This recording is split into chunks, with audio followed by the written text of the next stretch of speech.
Om Namo Bhagavate Vasudevaya.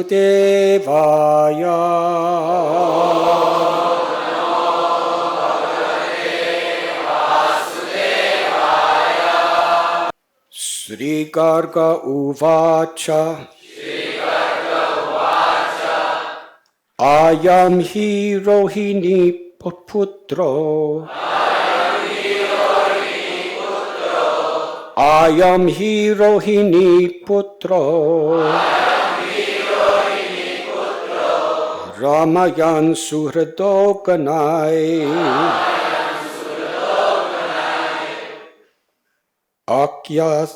Akyasyati Rama iti. Bala Kidyat Balam Vidu.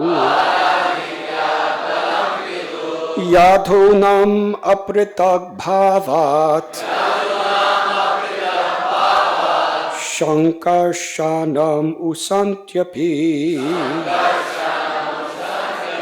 Garga Muni said, this child, the son of Rohini, will give all happiness to his relatives and friends by his transcendental qualities.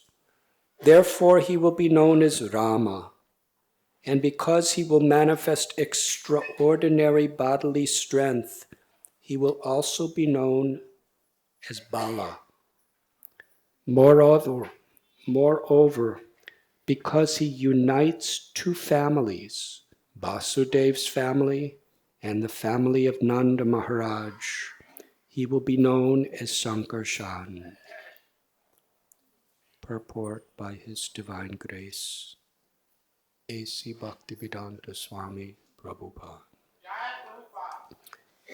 Baladev was actually the son of Devaki, but he was transferred from Devaki's womb to that of Rohini.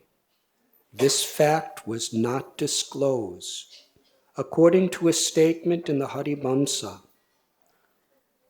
Pratyuvachatato Rama Sarvamstan Abhitastitan Yadaveshwapif Sarveshu Bhavanto Mama Vallabha.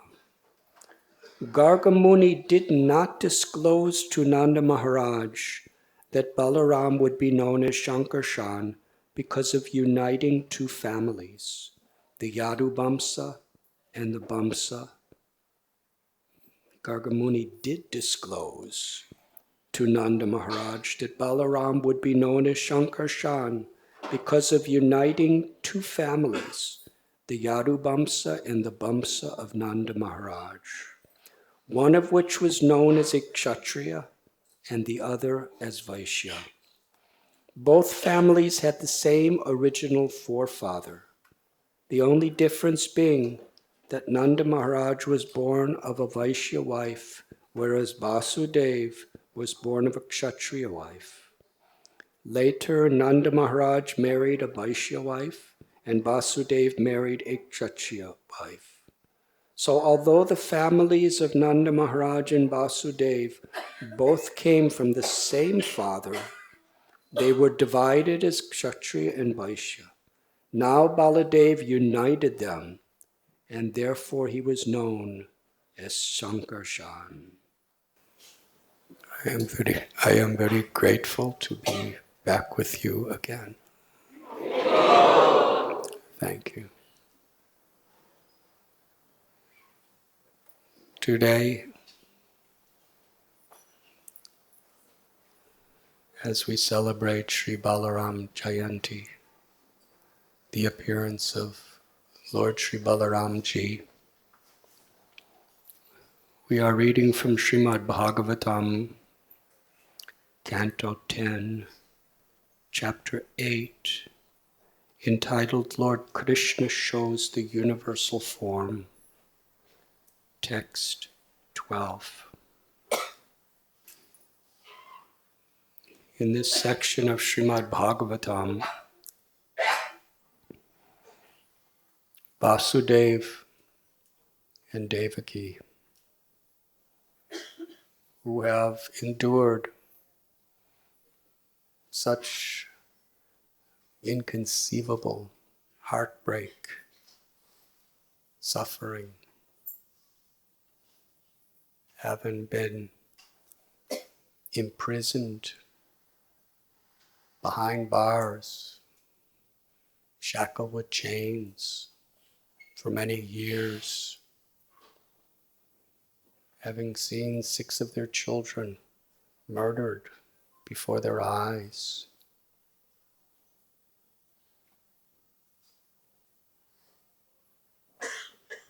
And then Devaki, her 7th child, was so special, made her so illuminated with joy, and then mysteriously disappeared from her womb. And the 8th child, Krishna, the night of his birth, he attracted their hearts in this prison cell. He illuminated their lives. But then, appearing like a little baby by Devaki's request,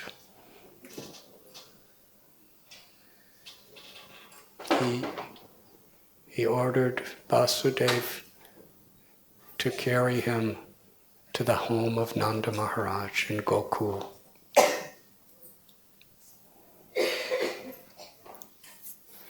Nanda Maharaj so much was thinking, with his unconditional parental love, and Vasudeva, his dear friend, was only thinking of the welfare of the child. So Vasudeva sent Gargamuni, the greatest of the Brahmins of the Yadu dynasty, to go to Gokul secretly to bless the child. We find when Gargamuni arrives, Nanda Maharaj is so overwhelmed with gratitude. A great sage, a true sadhu, has come to my home. Such a blessing. He praised Gargamuni and praised his own good fortune that he had come to the house. Srila Prabhupada and the Acharyas tell that saintly people, they visit the homes of householders, not to beg something from them, but to give them spiritual guidance and blessings. Nanda Maharaj, he had 2 little babies, Krishna and Balaram. Krishna, he was under the impression he's the son of myself and Yashoda, which he was. Because Nanda and Yashoda are the eternal parents of Lord Krishna. And Balaram, who was just about 15 days or so older than Krishna, was actually hiding in his home. Wife of Vasudeva, Rohini, was sent to Vrindavan to get shelter from Nanda Maharaj. But Nanda Maharaj loved Balaram as he loved Krishna. He requested Gargamuni to perform the name-giving ceremony, one of the Vedic samskaras. Gargamuni questioned whether he should. Myself being a high priest of the Yadu dynasty, very close to Vasudeva, if I perform this name-giving ceremony, the word will spread. And Kamsa, who's looking for the 8th child of Devaki and Vasudeva, everywhere, they will think this child must be him. Otherwise, why is a Yadu priest coming to Gokul? And he will come to attack Krishna. Balaram, of course, he didn't give their names yet. He will come to attack the children. Nanda Maharaj, out of his love for his children, from his heart and also his example,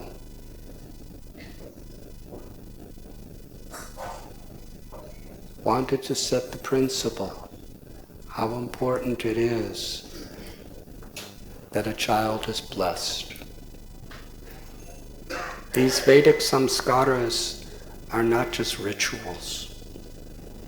Each and every one of them is to invoke the heartfelt blessings of great personalities and the Lord upon the child. Nanda Maharaj is eternally Krishna's father. Such an exalted position. What are we compared to him? But still, in the natural humility of a great soul, he was not thinking that I can protect Krishna. He wanted the blessings of great souls upon his child. We find this as a universal principle. Sometimes Srila Prabhupada, our own beloved Guru Maharaj, he would give the credit of what he was doing to his father and mother. When he was a little boy, his father and mother would regularly invite sadhus to their home.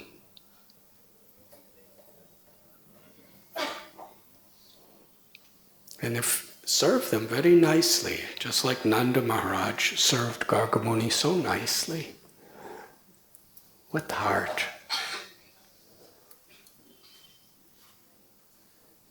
If we ritualistically serve a great personality without truly from the heart feeling grateful and wanting to please them,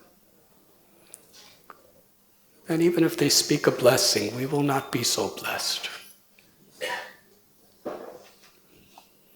Because Krishna is Varada Raj.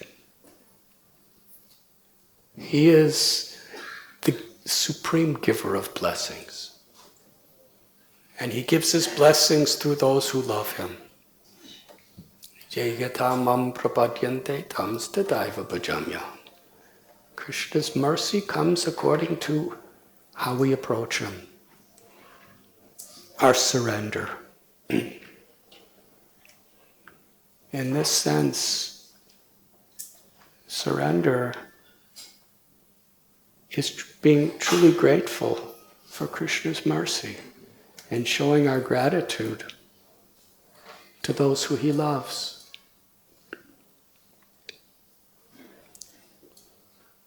Just a few days ago I was in London. Actually, yesterday I was in London.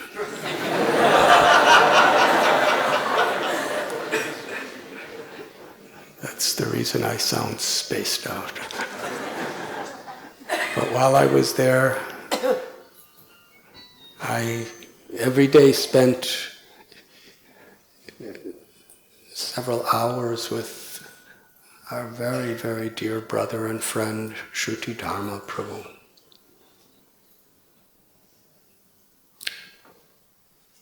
He first met Srila Prabhupada in the early 1970s.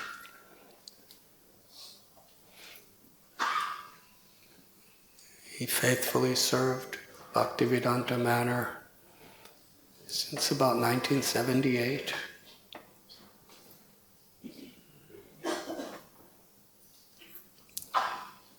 There were times when the British government passed laws to close down the temple from public worship. And he, Pranabandha Prabhu, Akandari Prabhu, Kripamoy Prabhu, these devotees, they just a few,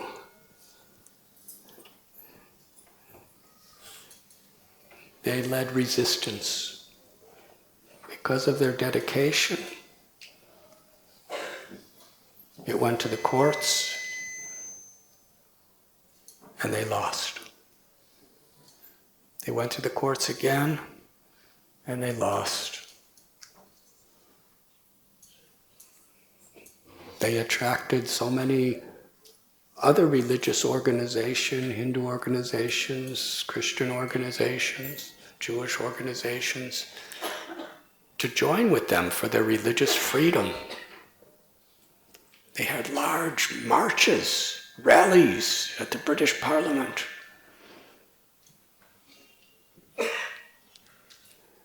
Still nothing happened.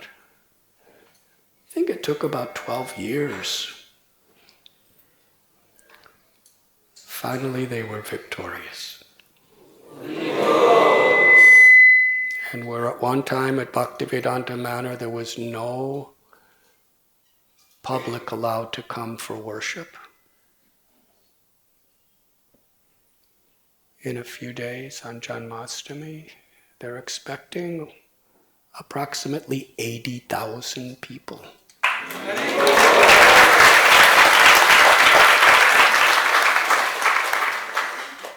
That's how many people regularly come. Earlier this year, Shruti Dharma Prabhu was personally invited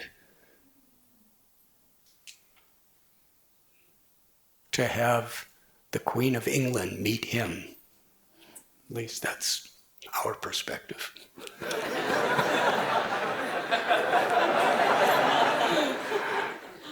But they met together. He regularly on Diwali, in the presence of Prime Minister, gives Diwali address and blessings in the Parliament. But most of all, among the devotees, he's united everyone.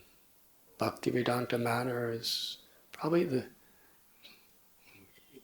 most unique, incredible project in the West, in its own way.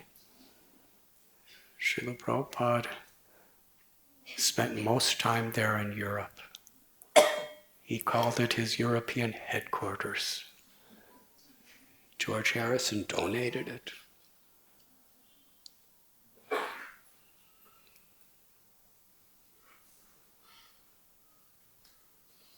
As large population of Prabhupada disciples, second generation, third generation, Pandavasena, Western people, Indian people, temple people. Shruti Dharma Prabhu has kept everyone united, serving together in such a spirit of devotion, because everybody knows that he's there for them. And recently it was discovered he had an extremely dangerous form of cancer in his brain.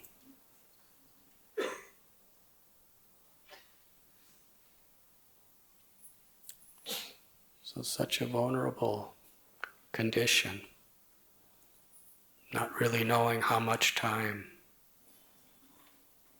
so much physical difficulty. And yet when I visited him, I would speak so many things. But he only spoke one thing: how grateful he was, how blessed he felt himself, truly coming from the core of his heart. Sometimes in that state, it's difficult to articulate too many thoughts. At which time it's just what's in your heart. Again and again, eloquently expressing gratitude. Gratitude for all the devotees who have blessed him. Gratitude to Srila Prabhupada and all of his gurus. Gratitude to Krishna, who's given him so many opportunities to serve in every way. Really, it's hours and hours every day. Every time he was going to speak, I could predict what he was going to say. In different ways, he simply was grateful, was happy, was surrendered. Because this is a quality of Sharanagati, surrender. Is you're not complaining. We all have so many reasons to complain. In this material world, padam padam yadvi padam natesham dukalayam ashashrutam. Doesn't take a great person to find reasons to complain in this world. Abrahma bhuvanaloka punar avartanorjuna mamupeti tukontiya punar janmana vidyate. From the highest planet in this world to the lowest, they're all places of birth and death. They're all places of threefold miseries. Miseries of the body and mind, miseries caused by others, miseries caused by natural disturbances.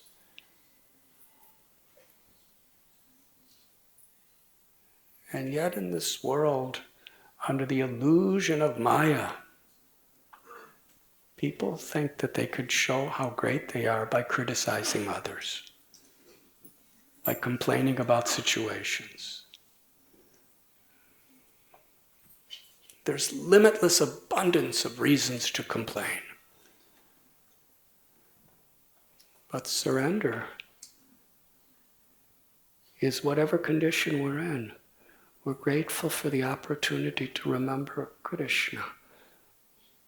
We're grateful to serve.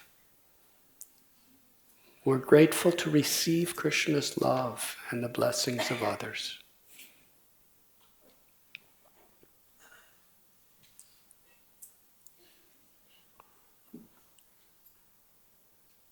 So Nanda Maharaj was so happy. Garga Muni has come. Nanda Maharaj he's Brajaraj. He's the king of Braj Bhumi. All his hundreds and thousands of cows and calves and bulls. All the people of Vrindavan, they all accepted him as their leader, unconditionally. What Nanda Maharaj said, everyone would do. When his father, Parjanya, performed a ceremony in Gokul to coronate his older brother, Upananda, as the king of Braj, Upananda said, in front of everybody, the title, the role, the power, the popularity was all being given to him. And everyone unanimously accepted, yes, it is yours. There wasn't an election. There was no need to campaign or prove himself. It belonged to him. He's the Upananda. But in front of everyone, he melted their hearts. He said, actually, my younger brother Nanda, he's more qualified than me. I just want to assist him. Upananda was perfectly empowered and qualified. But he saw that his brother had this special feature of love, of devotion, of care. So he said, I want to give my title to my younger brother. It's not the way brothers usually are in this material world. There was no competitive envy or anything. And Nanda Maharaj was very humbled. He was thinking, no, you're my brother. I'll do whatever you say. And Upananda said, this is what I say. You be the king of Braj Bhumi. I will be your minister and I'll give you whatever advice you'd like. And everyone in Vrindavan, they were so happy. Not only were they happy that Nanda Maharaj was going to be their leader, they were so happy to see the love between these brothers. It was so real, so deep, so profound. And Nanda Maharaj, very humble, he basically accepted the position because Upananda, his father, Parjanya, ultimately agreed. And all the people of Vrindavan said, yes, this is what we want, please do it. So he said, all right. But whatever Upananda tells me to do, I will do that. And that's the way it was from that day on. He accepted the role, the service. But Upananda was, anything he guided, Nanda Maharaj would immediately do it. After so many asuras and calamities were happening in Vrindavan, in Gokul, Upananda said, we should move across the Yamuna. There's Govardhan Hill. Let us go to the forest of Vrindavan. It's not that easy to just move a whole community. Practically the same day. But it was Upananda's suggestion, Nanda Maharaj, yes, we will go. And they went. So this story is still here in Gokul. Nanda Maharaj is the Father of God.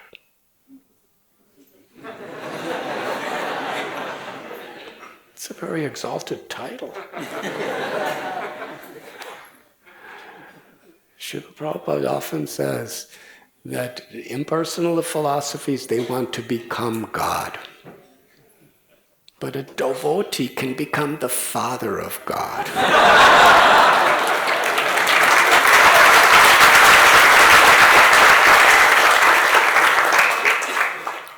And better still, Yashoda Mai is the eternal Mother of God.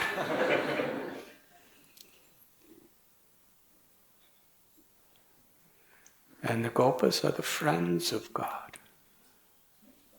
And the Gopis are his intimate lovers. This is the nature of bhakti. Loving, ecstatic relationship. So Nanda Maharaj, in his eternally most exalted position, he doesn't feel himself qualified. And yet we feel ourselves so qualified. He's very much feeling that his love for his child is for his child to be blessed by great souls.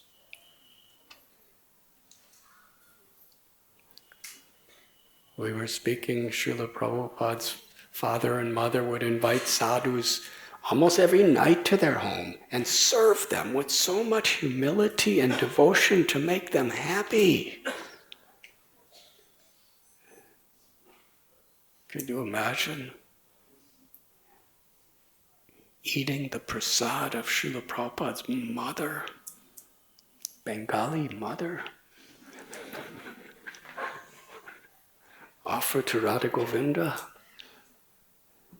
So through the hospitality and through serving them wonderful prasad, the sadhus' hearts were overflooding with joy. And at that moment, Srila Prabhupada's father and mother, they would ask for only one blessing. Please bless our son, Abhay, that in his life he will be a great devotee of Srimati Radharani.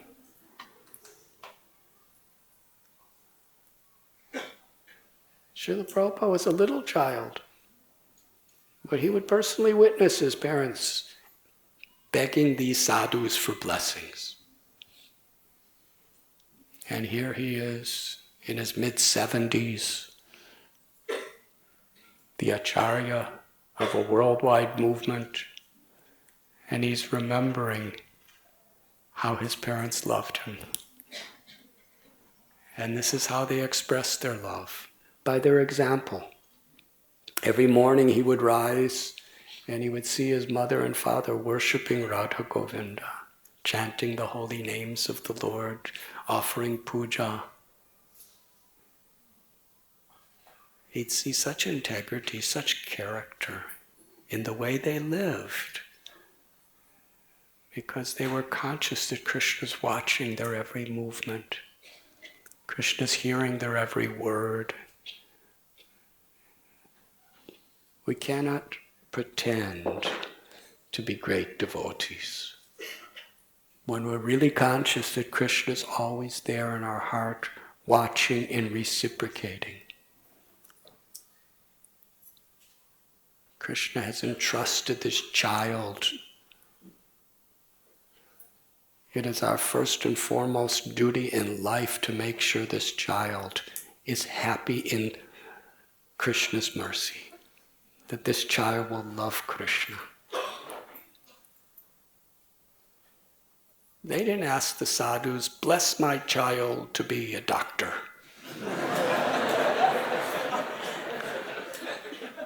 Bless my child to make lots of rupees and take care of us when we're old. These things children are supposed to do if that's their dharma. But everything's included.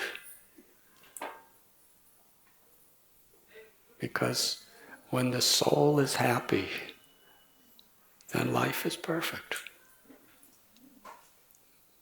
Please bless our child that he will be a great devotee of Sri Radha. And Prabhupada would very emotionally and blissfully narrate his parents' example. In fact, the summary study of the Srimad Bhagavatam, 10th canto, Srila Prabhupada wrote Krishna book, which was the first revelation in the Western world of Krishna's pastimes in Vrindavan, Mathura, Dwarka. And Krishna dedicated the book to his father, Gaura, who gave him this conception of loving Krishna from his earliest childhood. And he said, and later, my own beloved Guru Maharaj, Srila Bhakti Siddhanta Saraswati Thakur Prabhupada,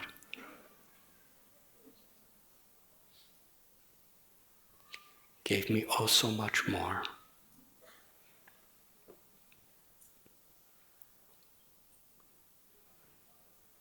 So here is Nanda Maharaj, the king of Braj, appealing to Gargamuni, please perform this name-giving ceremony, because this ceremony will invoke blessings upon these two babies, my children.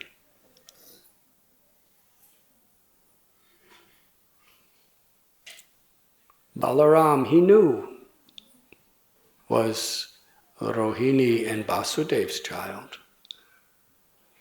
But the child was entrusted in his care. And ultimately, aham bija pratapita. Krishna tells, I am the seed-giving father and mother of all living beings. So is this child actually mine? It's Krishna's child. The soul belongs to Krishna. The body is made of Krishna's energy. But the child is entrusted in my care. And the way we care is with love, The highest love is to be an instrument of Krishna's love. So Nanda Maharaj was very, very much thinking the urgency that this name-giving ceremony must be performed to bless these children. And he told Garga Muni, if you're fearful that Kamsa will find out about you doing this, then we'll do it completely in secret. Not even my relatives will know. No public, no family, just us. Yes. Like that.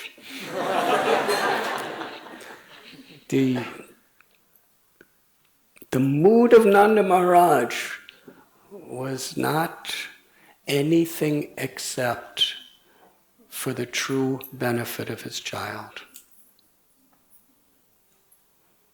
There was not going to be any pomp, any ceremony, any festival. If he could have done that, he would have. Nandotsava, the birth ceremony, was incredible for Krishna. They were dancing, they were singing, everyone in Vrindavan were dressed in their best garments, there was big feasts, they were throwing butter and yogurt all over each other, and it was a great festival. Something we can't even imagine. But the whole festival of Nandotsav, they performed the Abhishekam of Sri Krishna,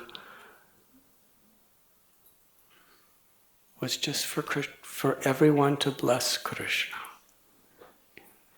That was the purpose. If you make everyone happy, they will shower their blessings. If you make everyone happy, if you make all these devotees happy, Krishna will reciprocate by fulfilling your wish to bless the child. So here is Nandotsav, the birth ceremony, samskara. Such a festival.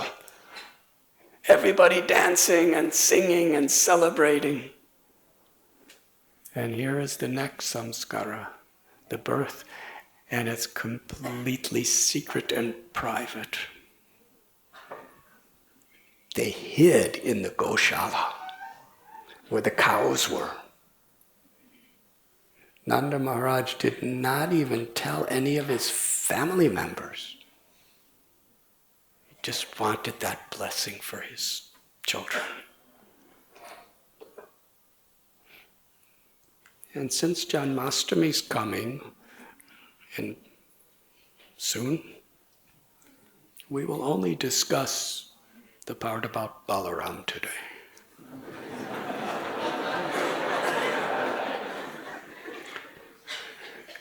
And Garga Muni, interesting, he says, this child, the son of Rohini, will give all happiness to his relatives and friends by his transcendental qualities. Therefore, he will be known as Rama, and because he will manifest extraordinary bodily strength, he will also be known as Bala. Moreover, because he unites two families, Vasudev's family and the family of Nanda Maharaj, he will be known as Shankarshan.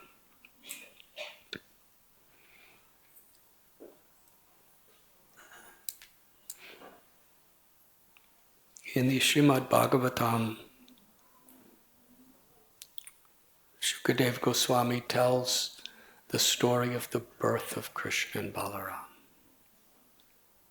That fateful night, the marriage of Devaki and Vasudev, Kamsa was so affectionately bringing his sister, cousin sister, to her husband's home. The very night of the marriage,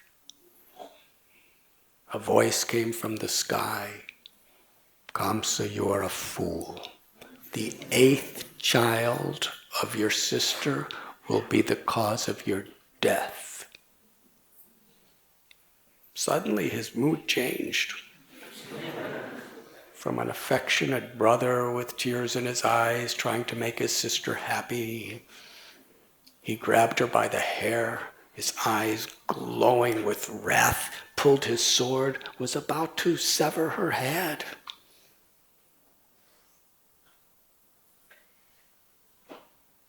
Shows how circumstances can change a person's consciousness.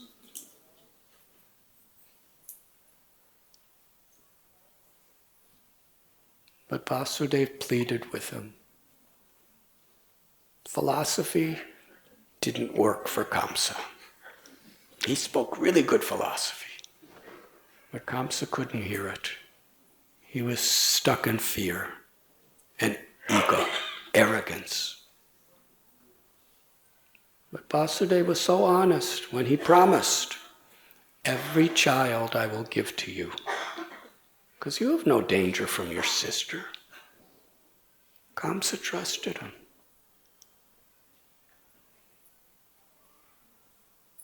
And when they were in prison, after the 6 children were slain,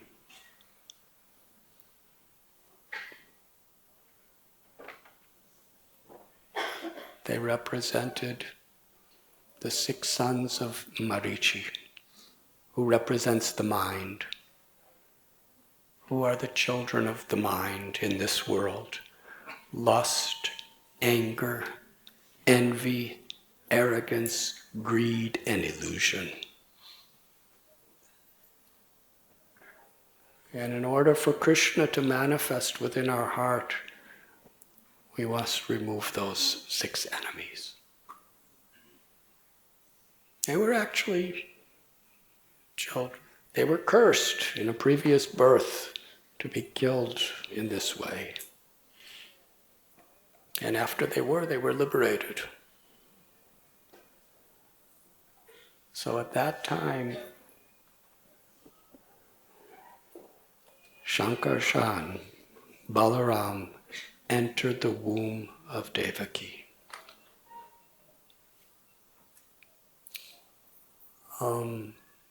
Krishna instructed Yogamaya to go to Gokul.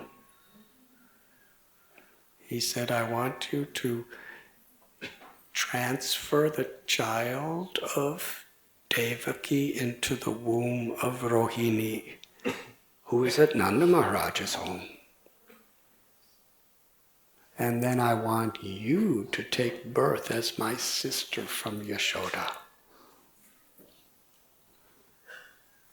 Now to transfer Balaram, Srila Prabhupada writes in purport, that's really a big task. To take Balaram out of somebody's womb and move to somebody else's womb. Yogamaya was thinking, this is what... But she said, so be it. Because she understood with the instruction of Krishna, by the will of Krishna, anything is possible. For any of us. That is Krishna's grace. Srila Prabhupada quotes from Haribamsa. Rohini Devi was living at Nanda Maharaj's house. She was 7 months pregnant.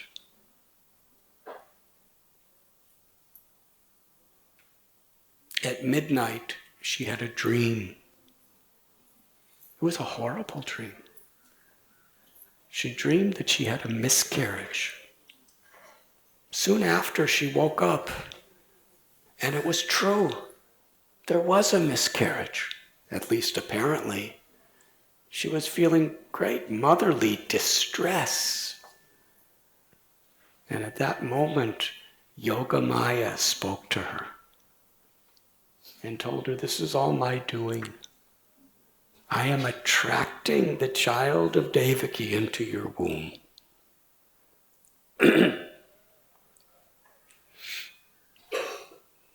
Rohini is the eternal mother of Balaram from the spiritual world. And when Devaki's child entered her womb, he actually took shelter of his eternal mother.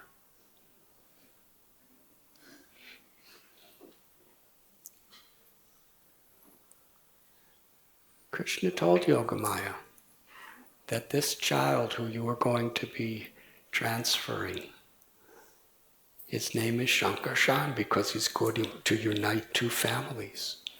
His name is Bala because he will give the residents of Gokul so much happiness, and his name will be Baladev. His name is Rama because of that happiness, and his name is Baladev because he will exhibit such limitless spiritual strength. So it's interesting, Garga Muni is giving the same names that Krishna told Yogamaya for Balaram. Srila Prabhupada, he said many times that we pray to Lord Balaram for spiritual strength. Balaram is the original guru.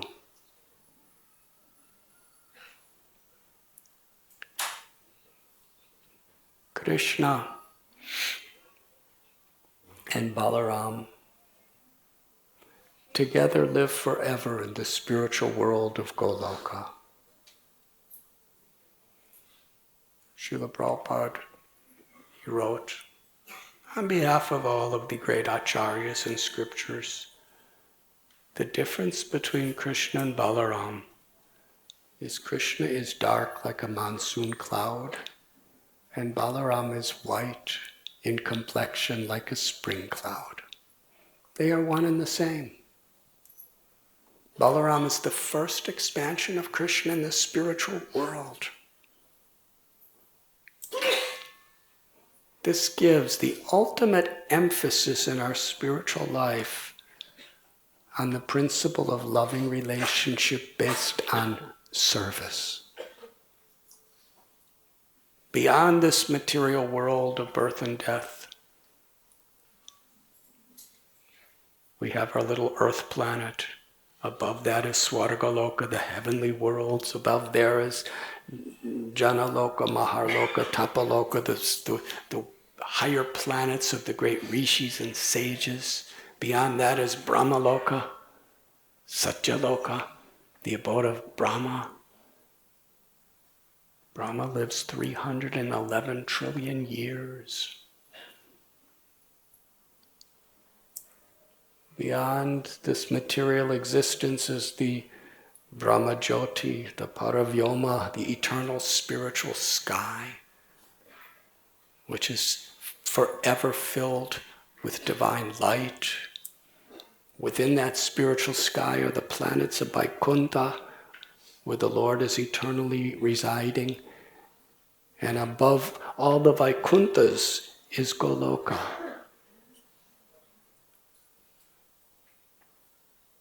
Now when we say first expansion, we can't exactly say it's chronological, because it's eternal.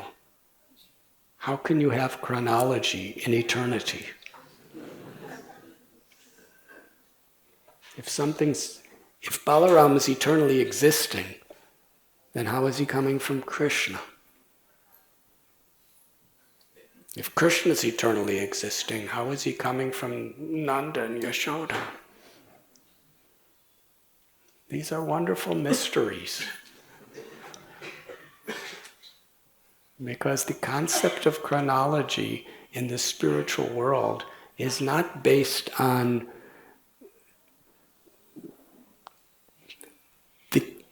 the influence of time as we know it in this material world.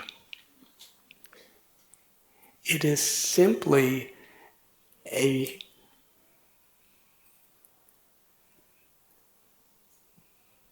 pastime. It's simply a wonderful, wonderful arrangement of the Lord to increase the loving relationships within pastimes. Leela. So Balaram is the first expansion of Krishna. From Balaram comes the Chaturvyuha, Shankarshan Aniruddha Vasudev Pradumana. From that comes Narayan, the Narayan who is the Lord of Vaikuntha.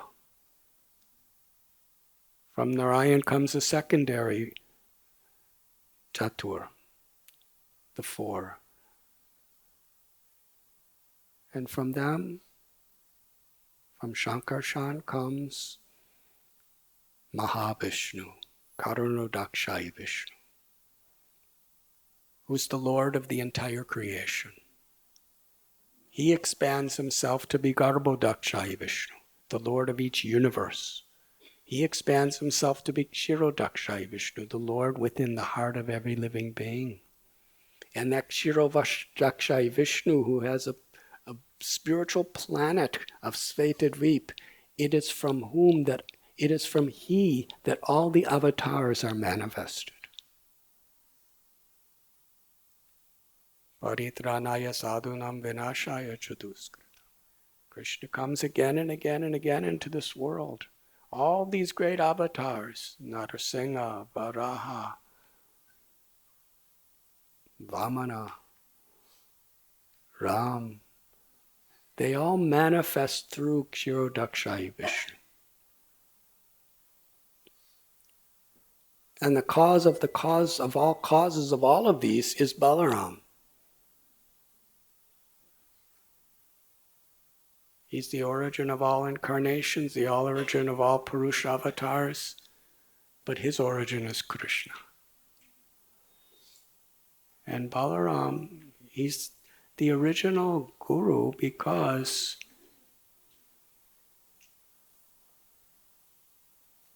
the master of everything that exists, but eternally his life is to serve Krishna.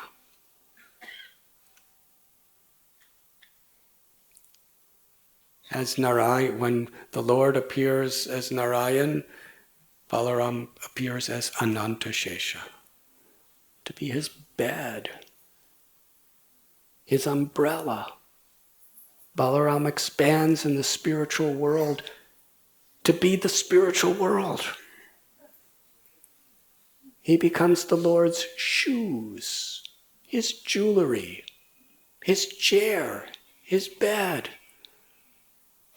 In every possible way, he's simply serving the Lord, giving pleasure to the Lord.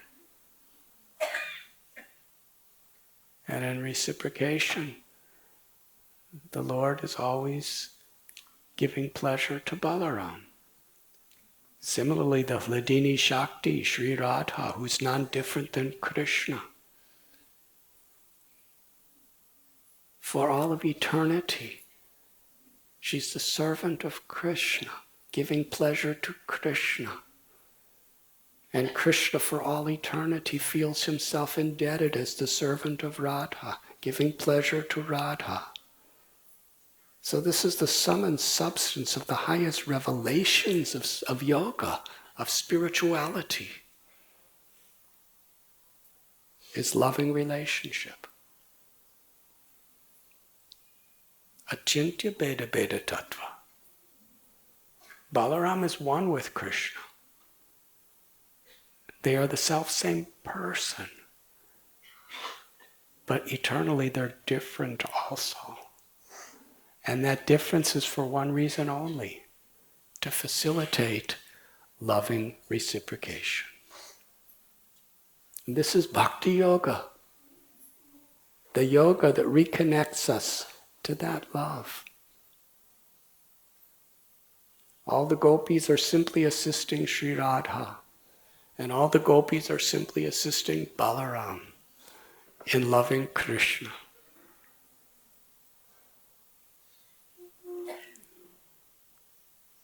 One time Srila Prabhupada was sitting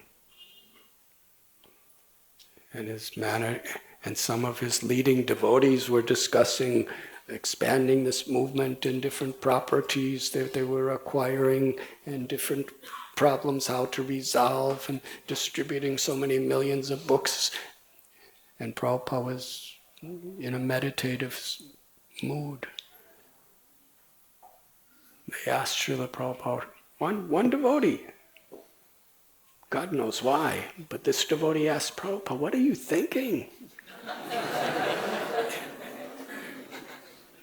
Srila Prabhupada said, I'm just thinking, what did Yashodamai put in Krishna's lunchbox today?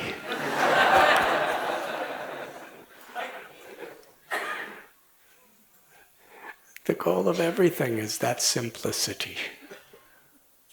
To enter into the Leela of the Lord. So yes, Krishna and Balaram are one. Radha, Krishna are one. But the separate identity that they simultaneously have is simply for the purpose of loving exchange. Nityo nityanam chaitanas chaitananam. Mamaivam so jiva loke jiva bhuta sanatana. We are all expansions of Krishna. Each and every one of us. Wherever there's life, there's a spirit soul, and that soul is a part of Krishna. An eternal soul. And why did Krishna expand himself into all of us? For eternal loving reciprocation. Ananda.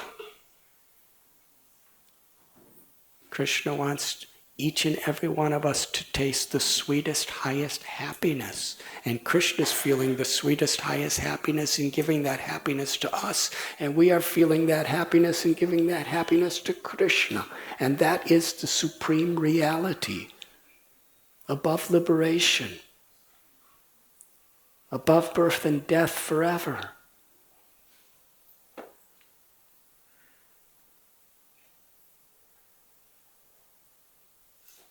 And Balaram, he's the example of the Supreme Personality of Servitor Godhead. In every way serving. In every relationship Krishna has, Balaram is there in the lead. Shantaras, he expands himself as the clothes, the shoes, and the abode of the Lord. Dasyaras, he's engaged in serving the Lord in every possible way. Sakyaras, he's Krishna's, the leader of all the cowherd boys. Vatsalyaras, he's Krishna's older brother, so he has parental affection for Krishna. And in Madhurya-ras, he expands as Ananga Manjari, who is Sri Radha's younger sister. To be there, to assist Sri Radharani and Krishna in their most confidential pastimes.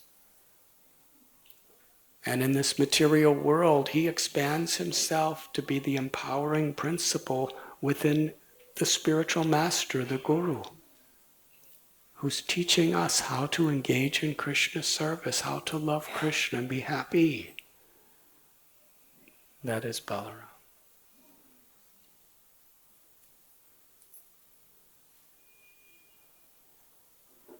In Ram Leela, Balaram appeared as Lakshman, younger brother of Lord Sri Ram. He's all powerful as a servant.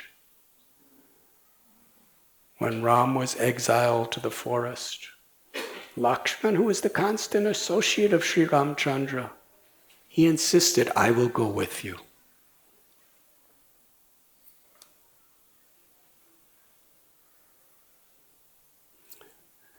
Ram tried to convince Sita not to come.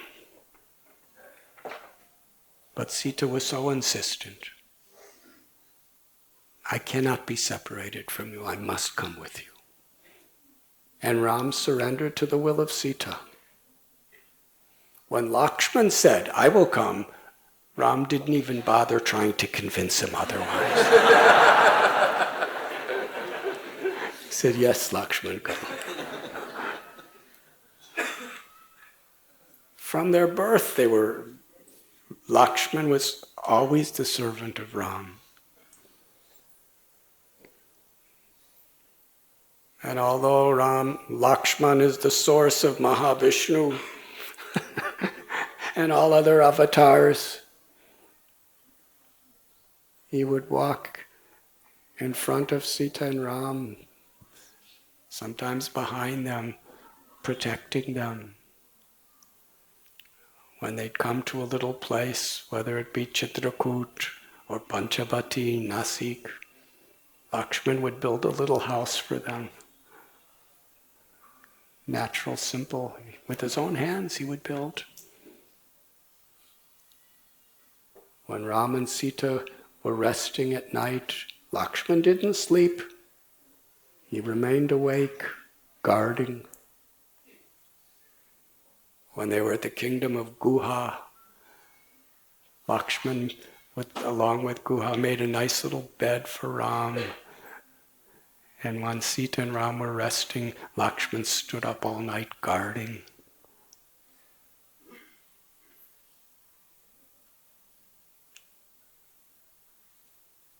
During the great fight of Sri Lanka,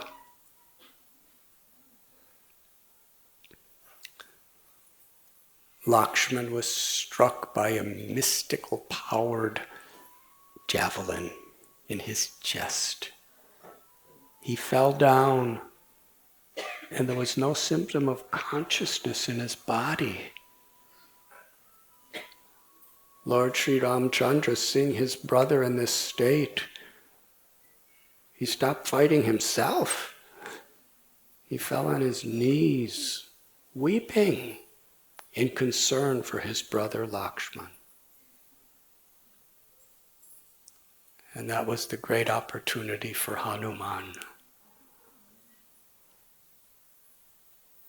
The doctor of the Vanaras, he said, there is an herb in the Gandhamadana mountain, long way from here.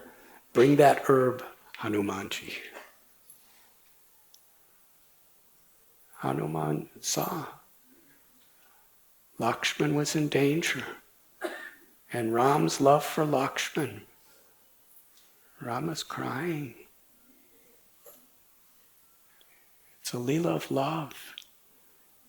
And it was that scenario that Hanumanji jumped to the Himalayas. He couldn't find the herb, so he picked up the mountain. Nothing could stop him. And we have all seen that famous of all paintings of Hanuman. The most popular is carrying the mountain. And what is the Leela of carrying the mountain? He's carrying that mountain because Lakshman, Balaram, appears to be in a helpless state, and Ram. What greater way of pleasing Ram than at this time of his need to assist him? Hanuman was actually doing it for Lakshman, knowing that's Ram's heart and soul. And when the fragrance of the herb entered into Lakshman, he immediately came back to consciousness. That was pinnacle of Ram's happiness with Hanuman.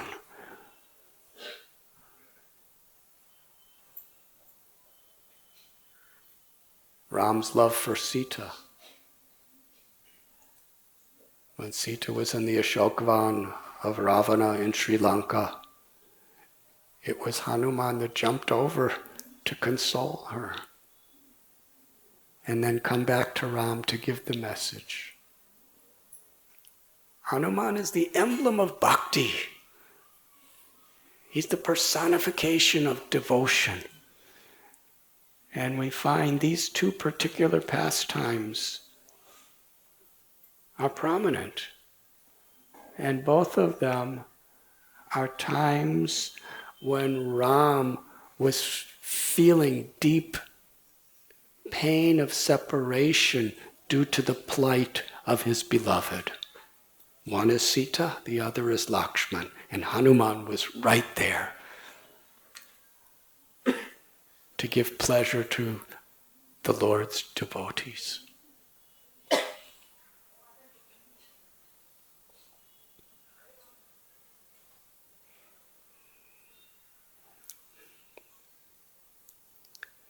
In Gokul, Krishna and Balaram were two little infant babies. After some time, they learned to crawl. Krishna tells in Gita, I'm the ability in men. But to give pleasure to the residents of Vrindavan and through the Srimad Bhagavatam to give pleasure to all of us. They are crawling. So beautiful. Sukadeva Goswami says the way they would crawl, they looked like two little snakes crawling around. And they especially went to those places where the cows and the bulls and the oxen would leave their urine and dung. They were especially fond of cow dung and cow urine. And they'd crawl right through it. Their parents and the other elder gopis, they would see Krishna Balaram just dragging their little baby bodies through the cow dung and cow urine, and they would smile. Sometimes Krishna Balaram would be looking for their mothers crawling. They'd hear the tinkling of ankle bells. They'd crawl, crawl, crawl, thinking this is my mother. But it wasn't their mother, it was another gopi. They'd see little Krishna and Balaram with the tinkling of their ankle bells, and they'd say, oh, Krishna Balaram, and Krishna Balaram would notice, this is not Rohini, this is not Yashoda, and they'd get all very afraid and crawl away looking for their mother. Rohini would lift up Balaram, Yashoda Mai would lift up Krishna and put them in their laps. They were covered with cow dung and cow urine. As they were about to put their milk in Krishna and Balaram's mouth, sometimes they would notice in their mouth little teeth started growing. And Rohini and Yashoda would count the teeth and compare. I guess that's what mothers do. Out of love. Sometimes when they're crawling around, Krishna and Balaram would see a little calf grab their tail. The little calf, feeling their tail pulled, would become afraid and jump up and start running. They were dragging Krishna again through dung and urine, through the dust of Vrindavan. And because the calf was so scared, running here and there, and Krishna Balaram, they were scared to let go. Seeing this, Rohini Devi, Yashoda would smile. Their children appeared so helpless, just holding on. Rohini would pick up Balaram, Yashoda Mai would pick up Krishna and embrace them and make them feel protected and happy in their mother's love.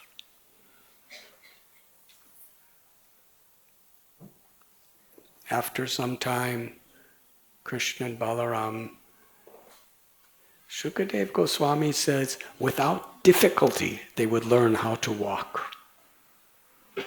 Little by little. And as soon as the Srimad Bhagavatam talks about walking, immediately comes the pastimes of Krishna and Balaram stealing the butter from the gopis' homes.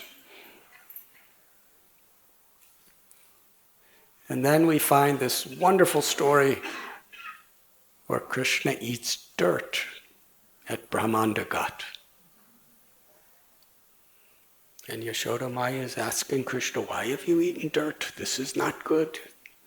How could you eat dirt? I'm giving you so many sweets. I'm giving you my milk while you were eating dirt. How will you remain healthy if you're eating dirt? Krishna says, I didn't eat dirt. And Yashodhama said, but you did eat dirt because Balaram is telling me that you ate dirt. And Balaram's your best friend. He steals butter with you. He does everything with you. He would never lie against you. Balaram is saying that you ate dirt. And the reality is Balaram was claiming Krishna ate dirt. Why? Because Krishna actually did eat dirt.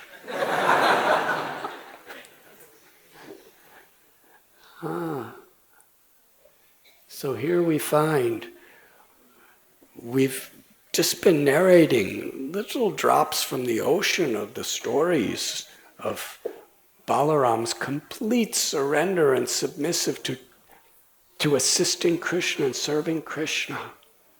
As Lakshman, as Sheshanaga, holding up all the universes, as Ananta, the ultimate servant of the Supreme Lord. But here, he's telling Yashoda and getting Krishna in trouble. This is Braj Bhumi. Balaram's eternal existence is simply facilitating loving pastimes between Krishna and his devotees.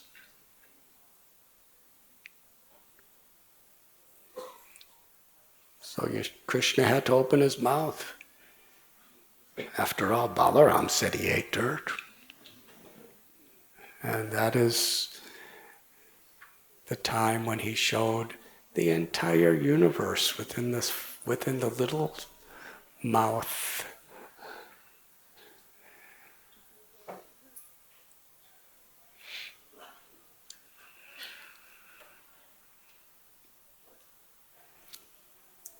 Balaram appears as Nityananda Prabhu in the age of Kali. There's a beautiful story of how after Nityananda Prabhu and Sri Chaitanya Mahaprabhu met for the first time at the house of Nanda Acharya,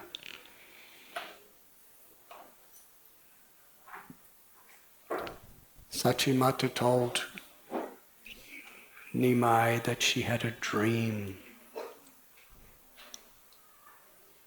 In this dream, she saw Nityananda Prabhu and Lord Chaitanya go on the altar of Krishna and Balaram and started taking all the sweets that were being offered to Krishna and Balaram. Krishna and Balaram were very angry. Balaram told Nityananda Prabhu, you cannot do this. I'm the brother of Krishna. I'm Balaram. You cannot, who are you to steal his sweets? I will punish you. And Nityananda told Balaram, they were in the form of little boys. He said, I am not afraid of your Krishna. I am the servant of Vishwambar, Lord Chaitanya. Your days of stealing butter are over.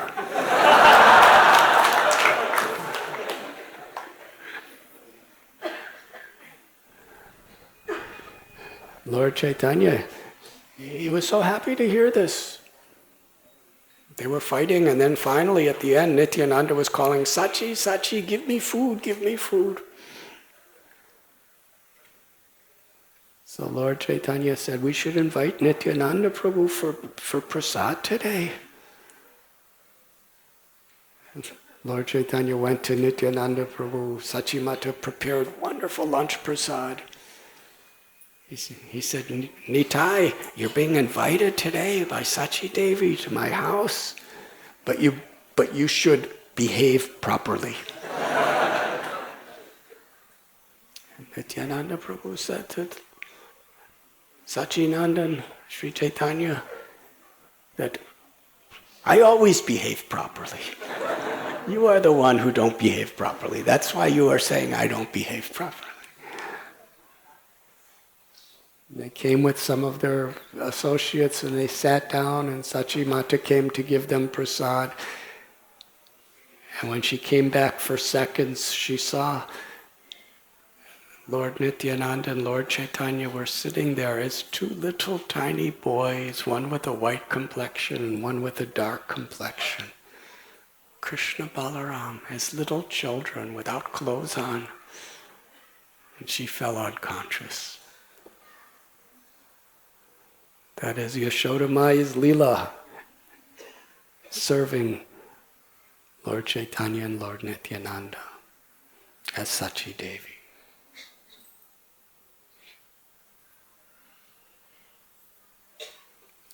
On Balaram's 5th birthday, some wonderful things took place. But the Abhishek starts in 15 minutes. Huh? 11:30.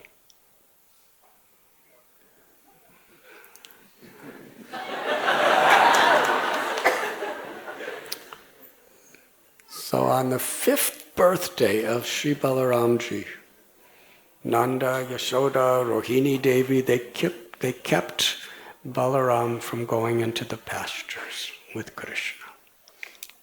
At this time, Krishna and Balaram were in charge of taking care of the calves. Just previous to this day, one day Krishna and Balaram with all the gopas were taking care of the little calves. So many calves. And one of Kamsa's associates, a demon, for the purpose of killing Krishna and Balaram, he took the form of a calf. Very sweet-looking, innocent calf with nice lotus-like eyes. But Krishna knows everything. So as they're making the calves very happy, taking them to nice pastures to eat soft, nutritious, delicious grasses, and bringing them to the kunds and the nectarine lakes to drink water, as the gopas would play so many wonderful games. Krishna told Balaram, that calf is a demon who's come to kill us all. Balaram acknowledged.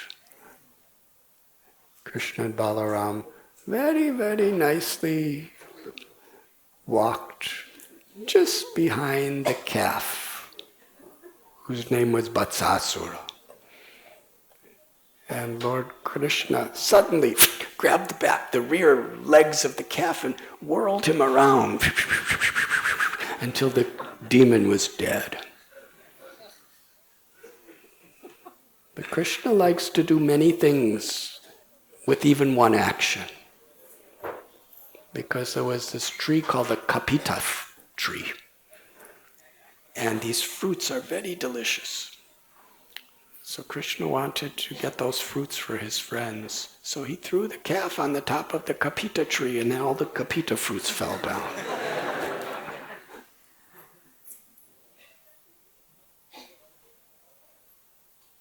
So on Balaram's birthday, Rohini Devi kept him back to have Abhishekam for their little son, and also to engage him in serving the Brahmins, to give gifts and charity. We find in the scriptures, this is the way birthdays were celebrated. Because there's no greater gift than the blessings of great souls. So the little children, besides the yagyas that the great souls will perform for them, they would have the little children giving in charity. And then little children, and this is true for all of us, when the children learn that the greatest gift is the opportunity to serve great souls, then we're giving the child something wonderful. we just give material toys and whatever else, clothes and gifts, that's fine. It's natural. But it doesn't really give a direction in life. But when we give them the value that the greatest gift we're giving is where you give gifts to others, where you serve others, where you're being blessed by others because you're of your serving. That's the gift that Rohini would give Balaram and Yashoda and Nanda would give Krishna. So Balaram was staying back to get all these yagyas and to give all these gifts to great souls. And meanwhile, when Balaram wasn't there, it was a special opportunity for Krishna to perform leelas. Because Balaram was his protector, his older brother. So on that day of Balaram Jayanti, today, we're celebrating these pastimes today. Aghasura came to Vrindavan. Balaram wasn't there. He took the form of a gigantic serpent. I'm going to summarize because of time. Aghasura opened his mouth. His lower lip was on the ground, his upper lip was in the clouds. Can you imagine a snake like that? We see little tiny snakes and we run away.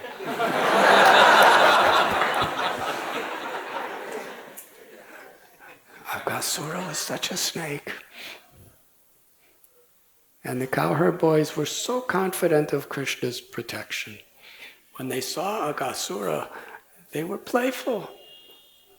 What is this? It looks like, the tongue looks like a superhighway. His mouth is massive. His teeth look like snow-capped mountain peaks. And because Aghasura was always eating different bodies, the rotting of the dead flesh and blood that was in his belly made his breath horrible. But the cowherd boys were just noticing, it must be all the dead corpses that's making this smell. And some were saying, this is a demon. And others were thinking, this is some wonderful playground that Krishna has arranged for us. And the boy said, let's go inside. And other boys said, no, I'm not going in there. And then the cowherd boys would tell those boys, if you don't come, then we're not going to play with you anymore. Why are you afraid? Krishna will save us. After all, Aghasura, he was big as a gigantic mountain, and he swallowed Krishna, and he tried to kill us, and Krishna just bifurcated him. We have nothing to fear. So they were dancing and smiling right into the mouth of Agha. Krishna was watching. They're entering to the mouth of this demoniac snake. And after they were all inside the mouth, Krishna entered the mouth.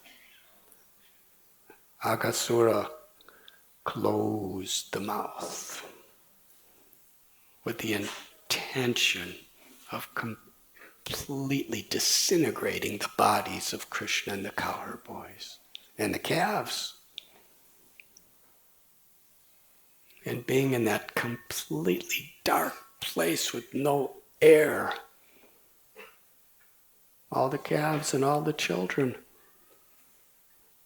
they lost their consciousness. But Krishna glanced upon them. And because nobody was looking, Yashoda Mai wasn't there, Nanda Maharaj wasn't there, the boys and the calves were all unconscious. Krishna did something, the only time he did this in his Braj Leela. He assumed an incredible form to kill a demon. Putana, he was just a little baby. He just sucked a little harder. Tranabharta, he remained the same little baby size, hardly a year old. He just became heavy. Vatsasura, just Bakasura.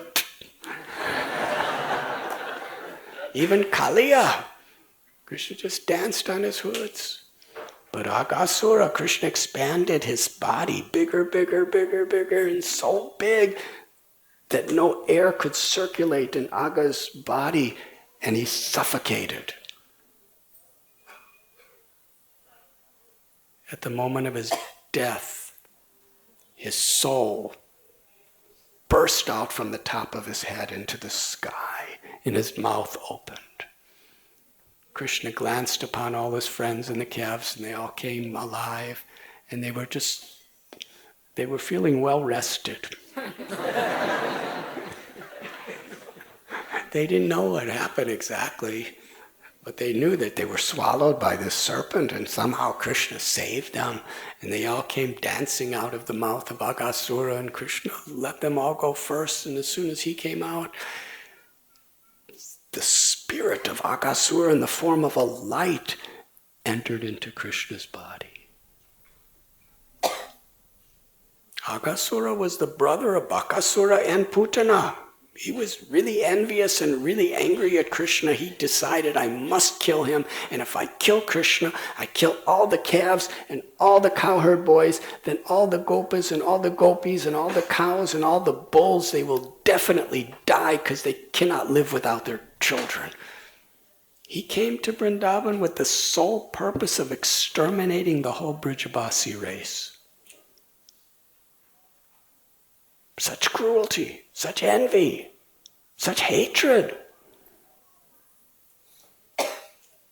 But yet, the cowherd boys were so happy, dancing in his mouth. And somehow or other, at the time of his death, as Krishna was suffocating him, Agasura, through the association of Krishna and all the gopas, was feeling affection for them. And because of that affection that awoke in the last moment, Agasura did not get impersonal liberation the way most demons do. He got elevation to the spiritual world to enter into Krishna's eternal pastimes. As did his sister Putana. So merciful is Lord Krishna. But after this, they were all very hungry. I guess when you get eaten, you get hungry.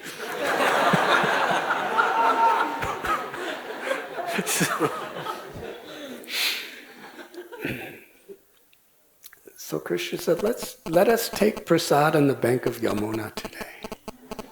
They were especially very, very excited. With their little calves, they sat on the bank of the Yamuna, and they all had their little packets, Prabhupada called them tiffins, that their mothers would prepare for them. And oh, how they enjoyed taking prasad, how they enjoyed everything. Simplest ways of sharing joy with each other. Whatever the gopas did and whatever Krishna did was always to increase the pleasure of each other. So each one was making a special plate. Some were putting their prasad on leaves, some on flowers, some on rocks. They were all decorated in special ways by their mothers, and then they would decorate themselves in the forest. And Krishna was in the middle like the whorl of a lotus, and the gopas were like the petals around the whorl. And they'd all show each other the different kinds of prasad they had.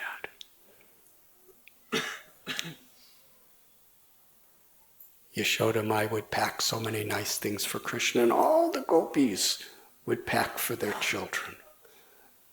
And they would be showing each other, and they would taste, and one cowherd boy would take a bite out of something, and it was so good.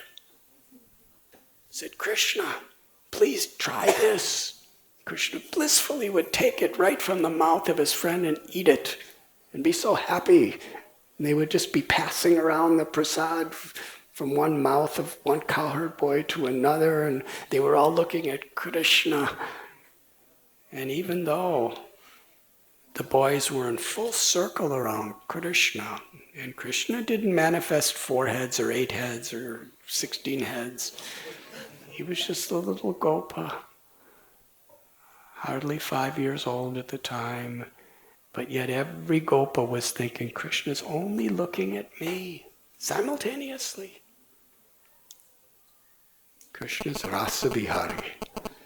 He's so expert at giving pleasure to his devotees and tasting the sweetness of loving exchanges.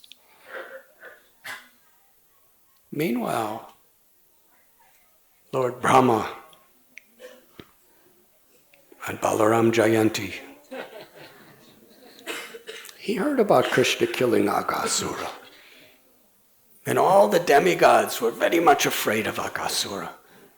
And the way Krishna liberated him, the demigods were having big celebrations, so Brahma wanted to see, what is it? And he came down, and Brahma saw Krishna as a little gopa, playing with his friends, eating prasad, putting prasad from mouth to mouth, tasting it, joking.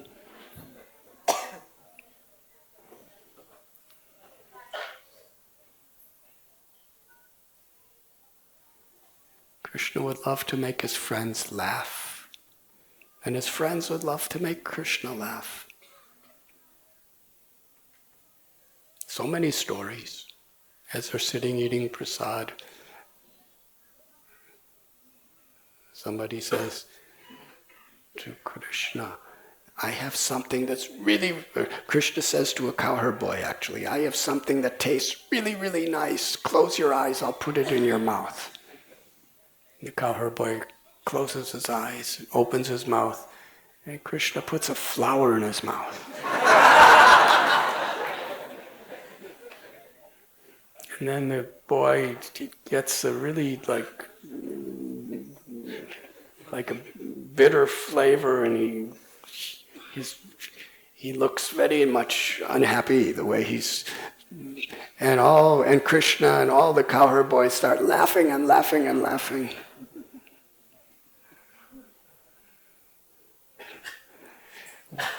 When we talk about it, it doesn't sound so happy.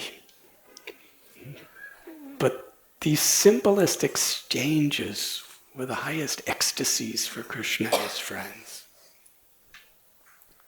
So Brahma sees Krishna. He just killed Aghasura. This mighty, powerful demon who was, 8 miles long? And he's just like a little boy, 5-year-old boy playing. So Brahma wanted to test, who is this cowherd boy?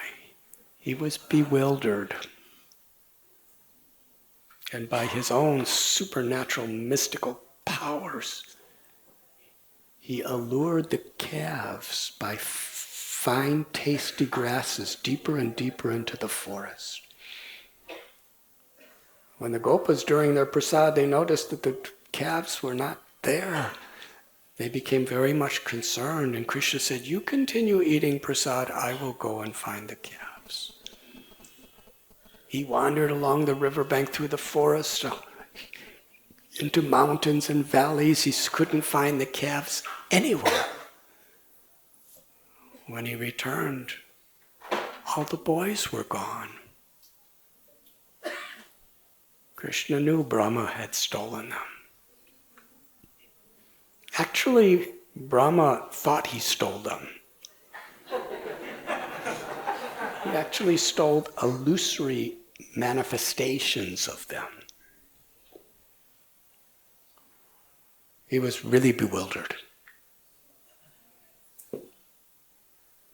He took these calves and cowherd boys and put them in a cave and put them in a mystic sleep. For one moment of his time, which was exactly 1 year by our time. During that year, one day,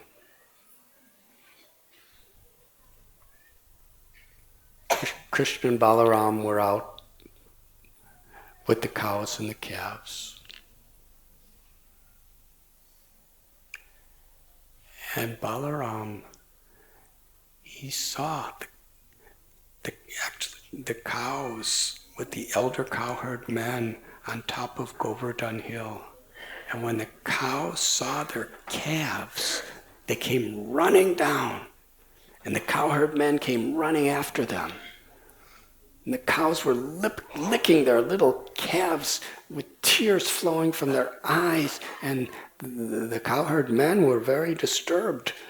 But when they saw their little children,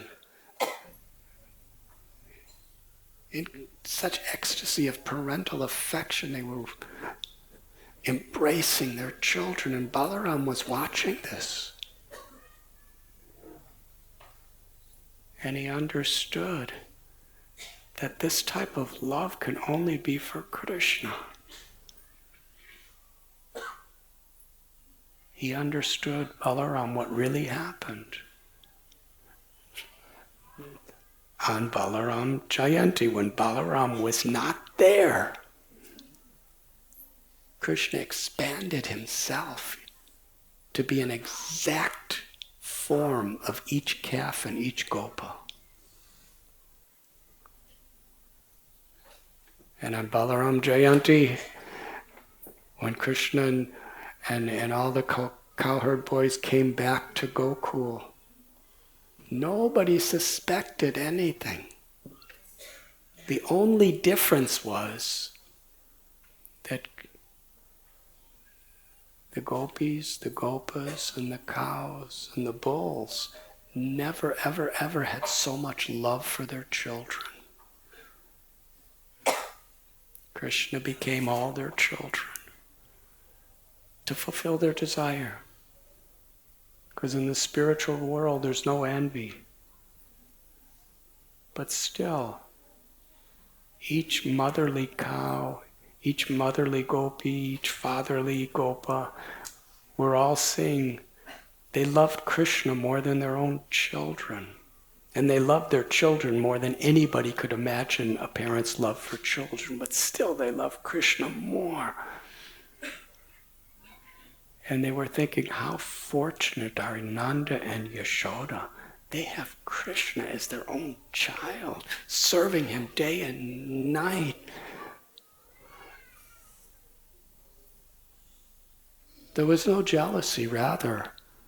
They were thinking, because they are so fortunate, let us serve Nanda and Yashoda. But Krishna, understanding their hearts, gave all the cows and all the elder gopis and gopas the opportunity to fully share intimate exchanges directly as Krishna's mother and father for 1 full year. They were experiencing the same pleasure as Yashoda and Nanda.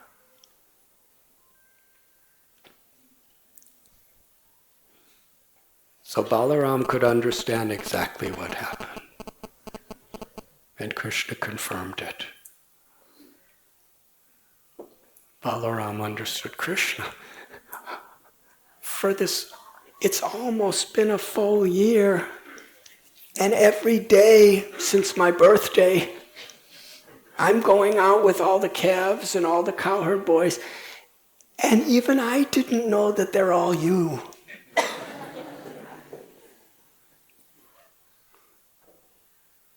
Krishna said, yes.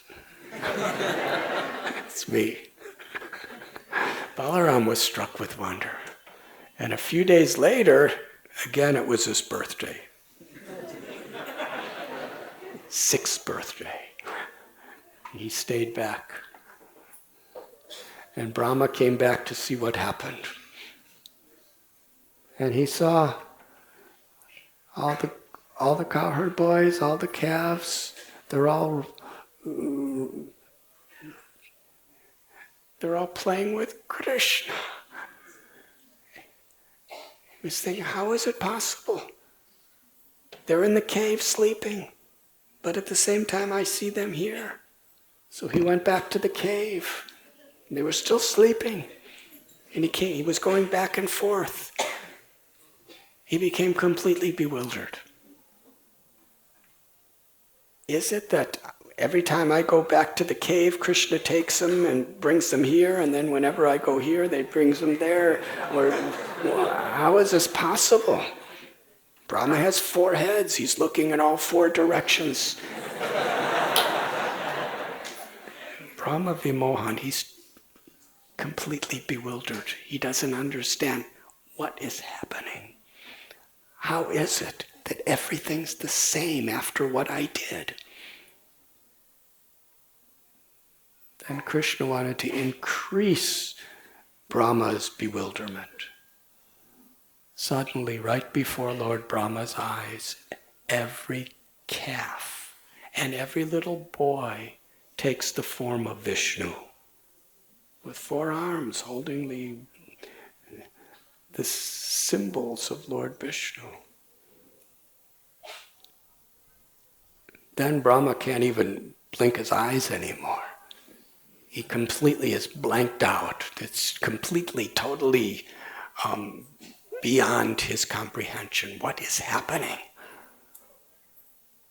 Then suddenly everything disappears and all that's left is Gopal, Krishna, exactly as he was 1 year before, all alone with a little piece of yogurt and fruit salad in his hand, innocently looking for his calves. Brahma realizes he's the Supreme Personality of Godhead. He comes down on his swan carrier and puts his head on the feet of Lord Gopal. At that moment, he sees Vrindavan. The Brahma Samhita was written according to the vision he received. It wasn't until his ego was completely transcended and he surrendered his heart fully that he could actually see Vrindavan as it is. He saw every grain of dust to be Chintamani, more precious than the jewels of Vaikuntha. All the trees to be desired trees, Kalpabriksha. He saw each cow to be Surabhi, Kamadhenu. He saw the water as nectar. The sweetness of Krishna's flute everywhere. Brahma surrendered with tears pouring from all of his eyes. And he offered beautiful prayers of humility, seeking shelter of Krishna's grace. And Krishna didn't say a word. According to the acharyas, Krishna was in the role of a little cowherd boy, thinking, who is this Brahma? He's such a big person. Why is he bowing to me? I'm just a little cowherd boy looking for my calves. So after Brahma surrenders, he gets on his swan carrier and returns to his abode. And at that time, all of Krishna's friends and all the little calves, they manifested themselves again exactly where they were when Krishna was looking for them. Krishna found all the calves in the forest and brought them all to the riverbank. And when all the calves came back to the riverbank, all the boys, they started laughing and calling out, "Krishna, you have returned so soon. You just left hardly a moment ago to find the calves. How did you find them all so soon? We haven't been eating anything because we were waiting for you to return, so now let us have prasad together." And Krishna laughed and they enjoyed prasad. And when they returned to Vrindavan, they were singing beautiful poetic songs of how today Krishna killed the demon Aghasura. Interesting, on the way back from the cowherd pasture, they saw the body of Aghasura all dried up. But it didn't really cross their mind what happened. But it was 1 year later. And Parikshit Maharaj asked Sukadeva Goswami, "How is this possible?" After 1 year, they were telling the Brajavasis about the killing of Aghasura. And none of the Brajavasis even knew that for that 1 year, Krishna took the form of their son.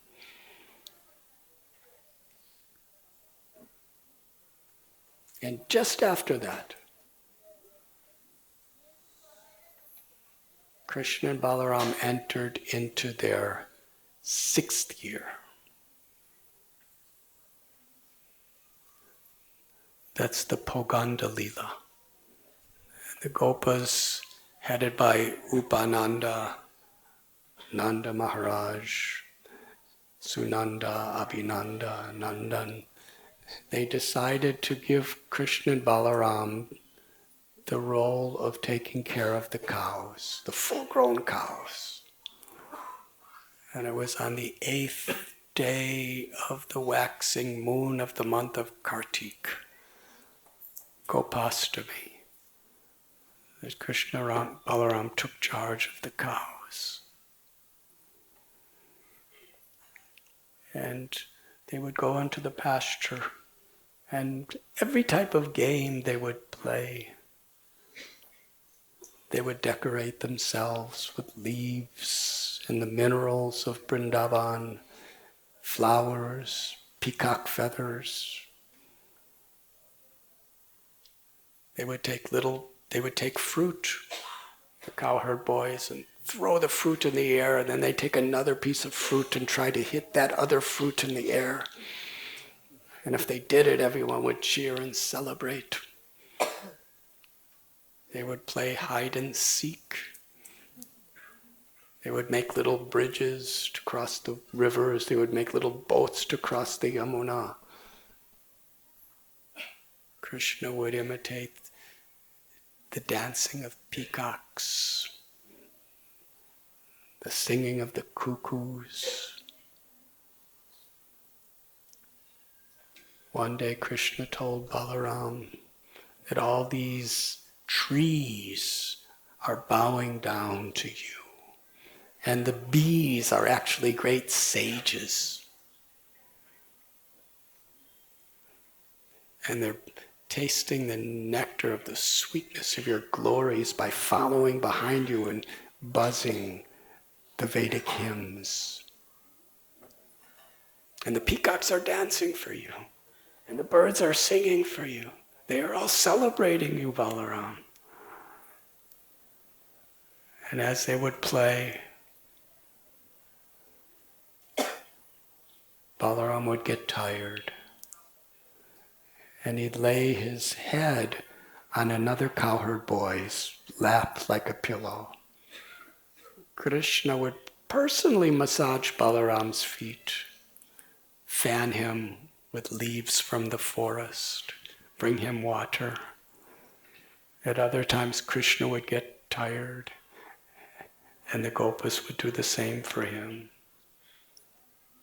This way they would spend their days playing and herding the cows in the forests of Vrindavan. And the first demon that's recorded in Srimad Bhagavatam that was liberated after they took charge of the cows, I'll tell the story. One day as they're playing Sridama, Subala, Stoka, Krishna, they approach Krishna and Balaram and say, "Oh Balaramji, you are so strong. And Krishna, you're so wonderful." Close by there is a forest named Talavan. There's very, very tall trees. And from these trees there are fruits that are so sweet we can smell the aroma of them right now, but nobody is allowed to eat them because some associate of Kamsa named Dhenuka, powerful demon, has assumed the form of an ass. And his friends, they have also assumed gigantic ass forms. They are so cruel that even if any human being comes there, they will eat them alive. Therefore, all these fruits are falling to the ground and nobody can touch them. But we're very enthusiastic to eat them. So Krishna Balaram, please, liberate us from our hunger and take us to the forest of Talavan. And actually the cowherd boys did not want the fruits for themselves. They wanted to give pleasure to Krishna. Because they knew Krishna Balaram, every day they would like to kill different demons and liberate them. So for Krishna Balaram's pleasure, they were inviting them.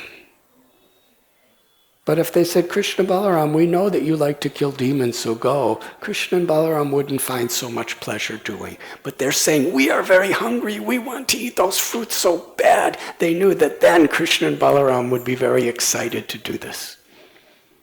So they entered the Talavan forest. And Sri Balaramji, he came to a tree and shook it. Tal fruits tumbled down to the ground, making a loud noise. Dhenukasura had such a consciousness that this forest belongs to me, and these fruits are for me to enjoy. How dare anyone intrude on my property? Furious, he came charging toward Balaram. And Balaram is standing there just shaking trees, all the fruits. If he did it in secret, it wouldn't be such an insult. But doing it publicly and making so much noise, Dhenukasura was so angry. His ego was on fire. How dare you come right out in the open in my forest and do like this? Dhenuka was like a mountain in size. He turned his rear side to Balaram and with all of his strength kicked Balaram in the chest with his hind legs again and again and again. Balaram just stood there. Dhenuka was so angry. After kicking him, he was roaring this horrible sound. It was terrifying. Roaring again and again and again. But it was like thunder.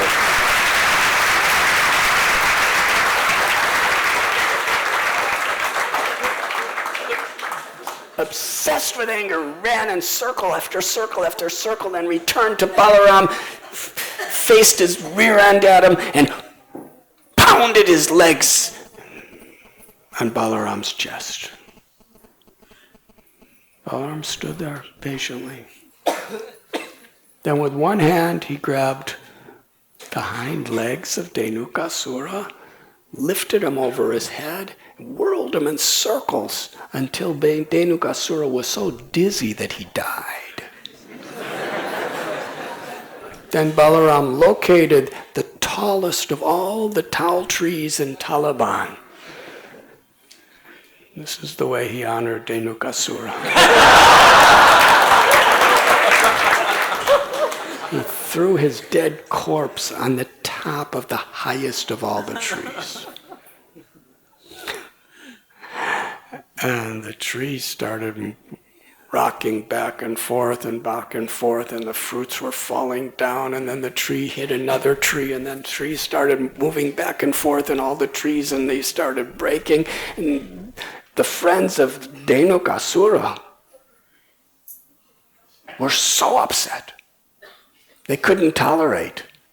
They just killed our leader. All of them charged at Krishna and Balaram. And Krishna, with one hand, one after another, were whirling them around, and right next to him was Balaram doing the same thing. And all the trees were covered with these gigantic forms of dead asses. They were all liberated. Looked like a beautiful scene, Sukadev Goswami said. It was like big dark clouds. And because there was so much blood, some of them looked like red clouds at the time of the sunset. And the Brajavasis came to eat the fruits. But the cowherd boys didn't eat them because of all the blood and everything around.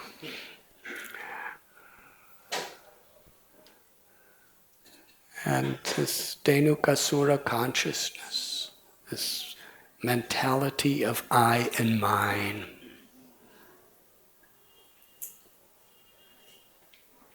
by the grace of Balaram, through the instructions and the mercy of the spiritual master, can liberate us from that. And just after Dhenukasura, they all came back to Vrindavan, and Krishna was playing his flute, and Balaram was playing his flute, and all the gopas were chanting the glories of Krishna killing, and Krishna and Balaram killing Dhenukasura and his friends, and they were singing beautiful songs and praise. And all the Brajavasis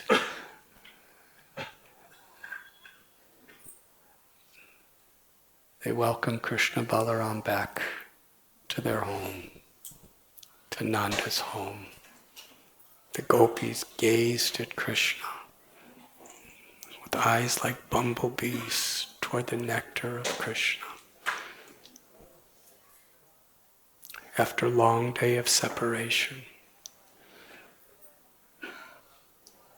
And just after they came back home, the next story told in Srimad Bhagavatam is when Balaram did not go out to be with Krishna and the cowherd boys. And that was the day that they all drank water from this little lake and died. And then Krishna glanced at them and brought them back to life. Krishna climbed up on a kadamba tree and jumped into the water of this lake near the Yamuna.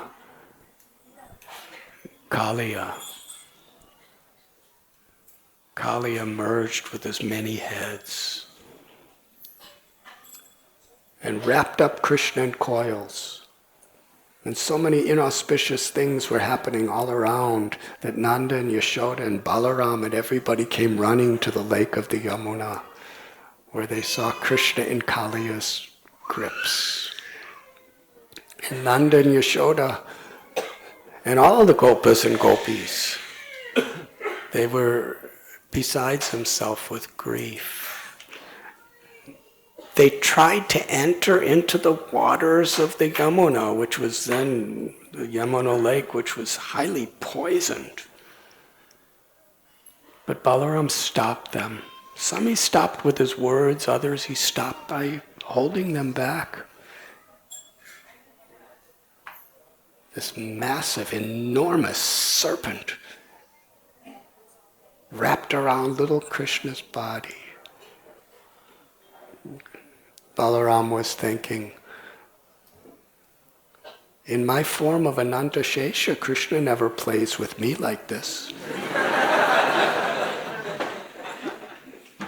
Why is Krishna playing with this insignificant little water snake named Kaliya?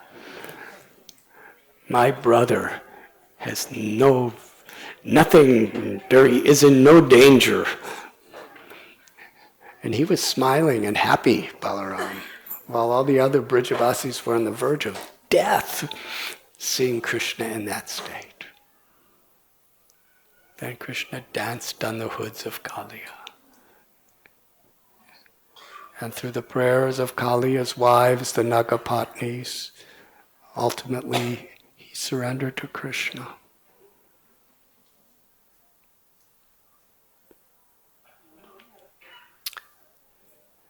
Just after this pastime, Krishna and Balaram go to the forest with their friends to herd the cows, playing so many wonderful games together. And one particular cowherd boy stayed back at his parents' house that day. And the demon Pralamba, he understood and took the exact form of that cowherd boy with the intention to kill Krishna Balaram. So Krishna immediately recognized that this cowherd boy is a demon. How cruel to take the form of Krishna's intimate, loving friend to exploit him.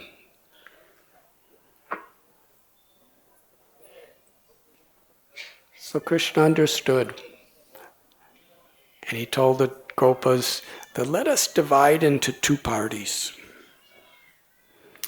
and we'll play, and the loser of the game will have to carry the winner of the game on their shoulders. So they played. Krishna was the leader of one side and Balaram the other. Balaram's side won. So Krishna carried Sridama on his shoulders. Bhadrasena carried Brishab. Pralamba was on Krishna's side, because he was thinking, let me kill Balaram first, because Krishna's very strong.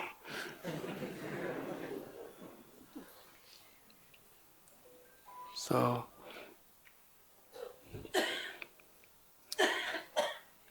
a little cowherd boy on Krishna's side said, Balaram, please ride on my shoulders.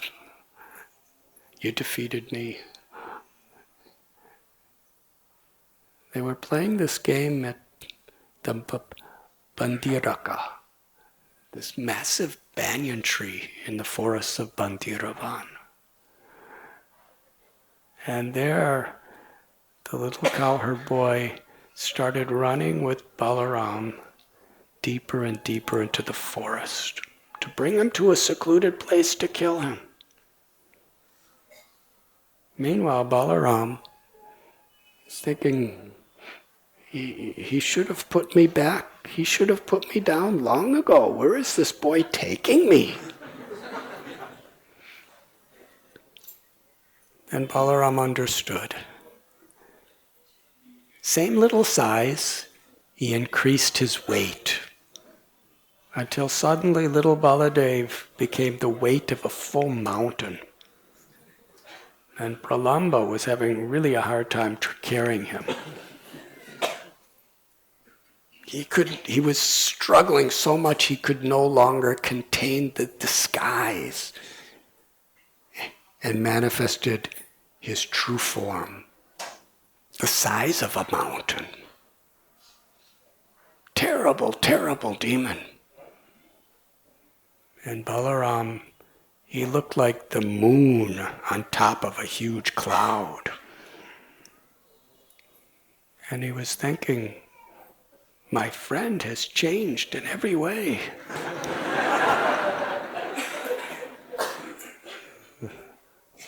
Then with his little fist, Balaram struck him on the head. His head cracked.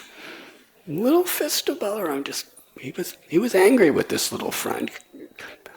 Balaram was angry because this friend was taking him away from all the other friends. That's one of the reasons he was so angry. This demon is trying to take me away from all my friends. He couldn't tolerate it. So with one strike of his fist, Pralamba's head cracked open, started bleeding, and he fell to the ground shook the earth like an earthquake. The demigods showered flowers. Balaram ran back to his friends, and they were all jumping and cheering and welcoming Balaram back.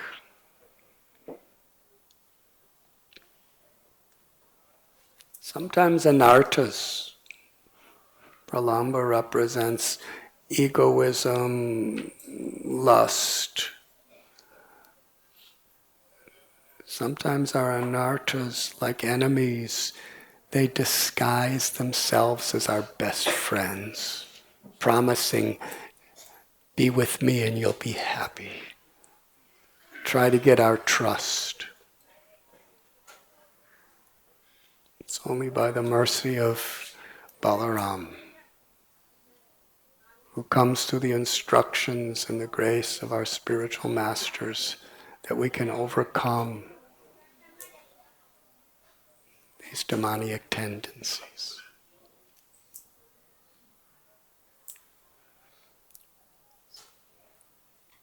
In this way, Krishna Balaram revealed to the world the most intimate, loving pastimes of Vrindavan.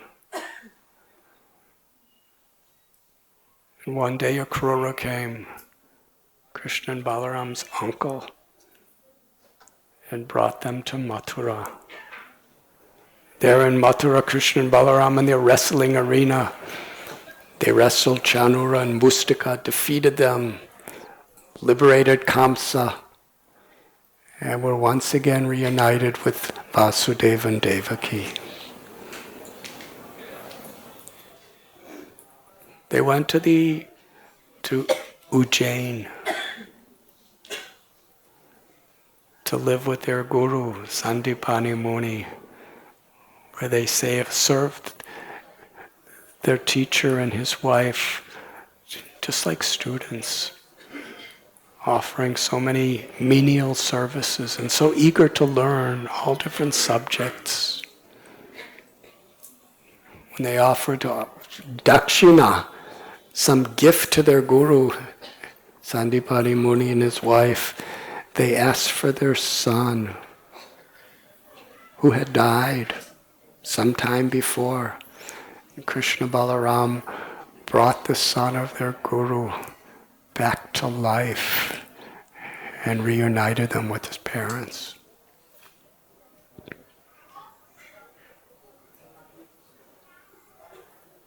In Dwarka, Shukadev Goswami tells the story. Balaram decided to visit Vrindavan after so many years in separation. When Balaram, I have to end here.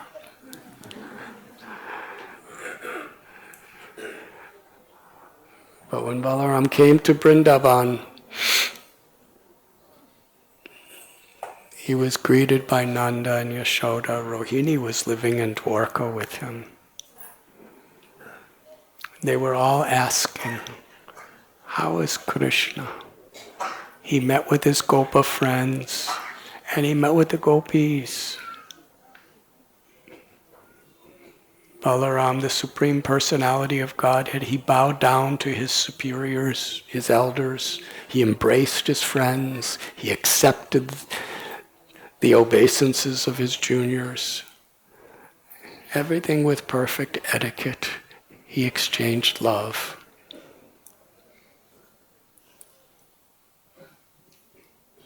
Nanda and Yashoda were asking, how is Krishna's health? Every question was about Krishna and all of Krishna's devotees in Dwarka. And when Balaram met the gopis, Krishna's gopis, they were crying, does Krishna ever remember us? He called us, we left our homes, we left our families, we left everything for him. And then he left us. He's forgotten us, but we cannot forget him. Even we try to forget him, we cannot forget him.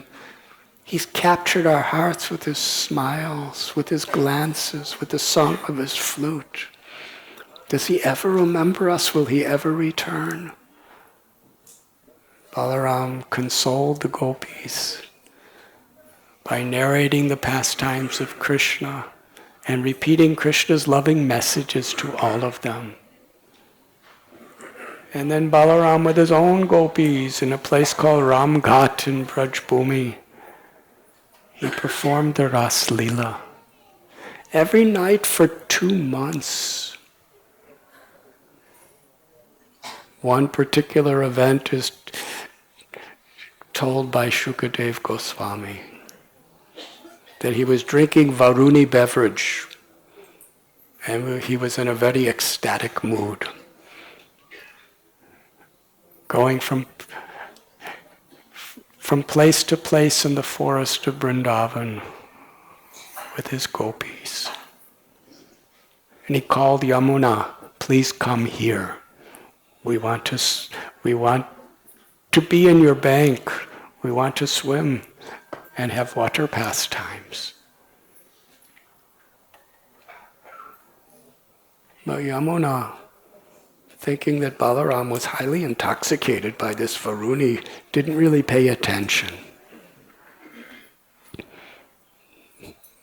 Balaram took his plow and said, today, O river, because you disobey me, I will drag you to where I am and scratch you into many, many different streams. And Yamuna Devi, understanding it was Balaram's will, she manifested her personal form and praised Lord Balaram and surrendered her heart. Lord Balaram, whoever takes shelter, he gives his full mercy. And what was his mercy? Along with his gopis, they had water pastimes in Yamuna's waters that night.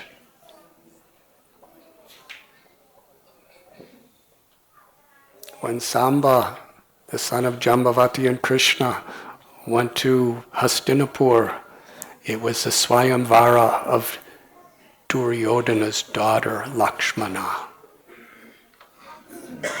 And Samba kidnapped her. The most powerful generals of the Kuru army fought against Samba. And ultimately, they captured him. When the news of this came to Ugrasena, he assembled the armies of the Yadus to declare war against the Kurus.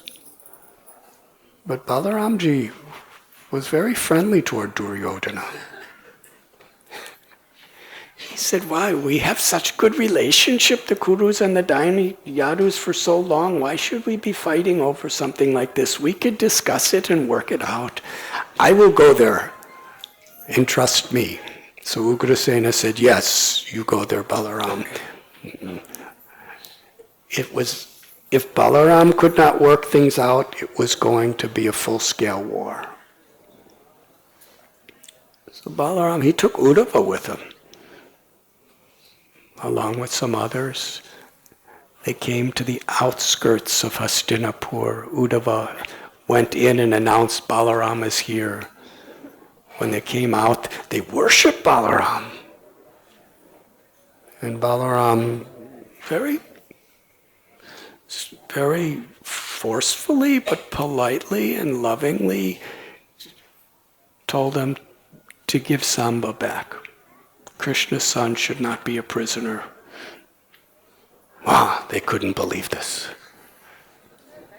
The Kurus were so bewildered by their power, by their majesty. They said to Balaram, "Who are you, a Yadu, to tell the Kurus what to do? This is like the shoe wanting to take the position of the crown on top of the head." Everything the Yadus have is only by the mercy of the Kurus. If you are so arrogant to give us instructions, we will take everything away from you.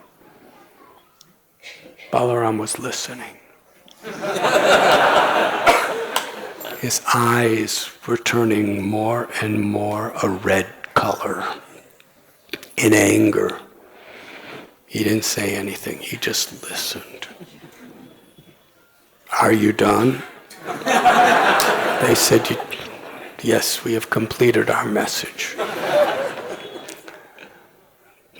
Balaram, his voice like thunder. Krishna is the Supreme Personality of Godhead. You are claiming that he is subordinate to you? You have so much power, you have so much wealth, you are the kings of the world. You have become bewildered due to the intoxication of your false pride, and I have come to crush it. He said, "Today I will annihilate the entire Kuru dynasty along with Hastinapur." He took his plow and hit it against the ground, separated the entire kingdom of Hastinapur from the earth, began to drag it into the Ganga. All Dhritarashtra, Duryodhana, Bhima, Bhishma, everybody, when they saw what was happening, they came with folded palms and bowed down and begged Balaram, "Please forgive us. We surrender to you. Actually, we didn't mean what we were saying. But we know you enjoy doing pastimes of great strength, so we just wanted to see you do that."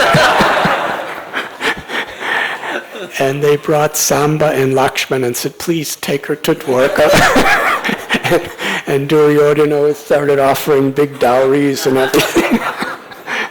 And Balaram was happy. And there was a wonderful marriage festival for Samba.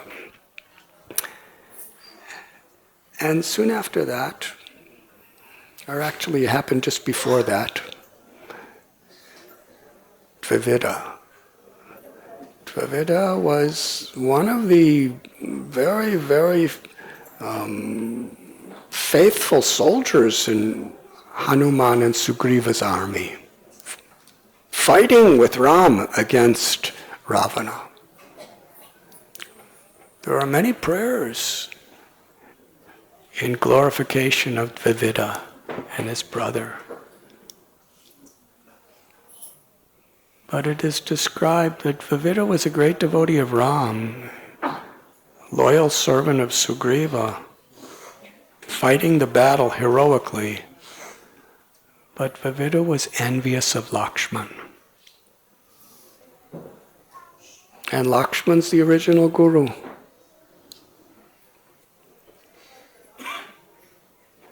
Just like in Lord Chaitanya's Leela, when Jagai and Madhai offended Nityananda Prabhu, even when they surrendered to Lord Chaitanya said, "I will He had a Sudarshan chakra. He said, because you have made aparad to Nityananda, unless you surrender to him, I cannot forgive you. In many places in Lord Chaitanya Mahaprabhu's Leela, he praised Nityananda Prabhu, that no one can please me without pleasing Lord Nityananda.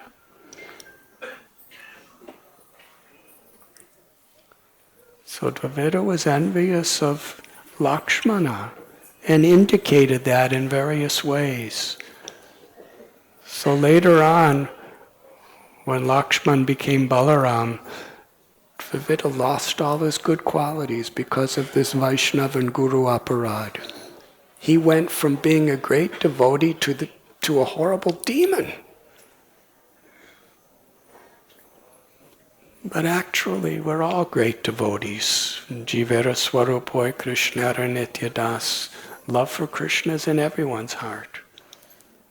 But somehow or other, because of aparads, we become more and more selfish and more arrogant, and we become like little Dvividas. Dvivida could not tolerate anybody enjoying. He wanted to enjoy everything, and because he was so powerful, nobody could do anything or say anything. And the way, when we get more and more power and more strength, the tendency is we think everything is for my pleasure. We can't tolerate anybody else enjoying what we want to enjoy.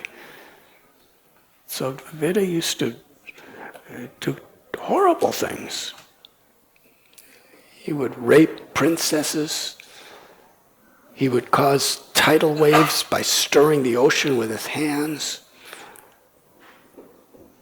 He was absolutely abominable and cruel. And on Raivata mountain, Balaram was playing with some young ladies and they were singing songs. And Dvivida was thinking, how dare anyone enjoy these women when I should be? So this gigantic gorilla came and he started doing so many obscene things. He was moving his eyebrows and he was making very strange noises, and Balaram's friends were just laughing at him. But then he started doing obscene things and went to take them away.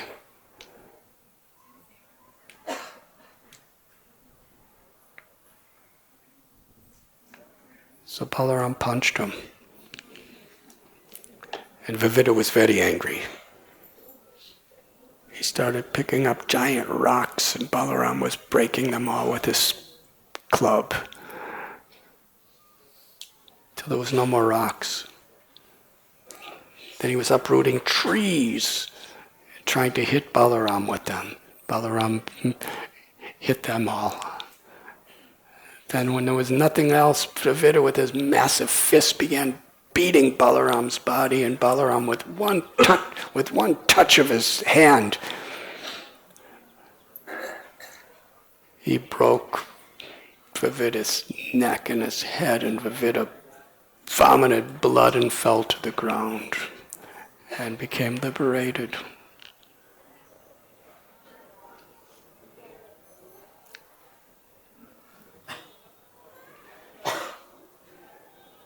Good lesson.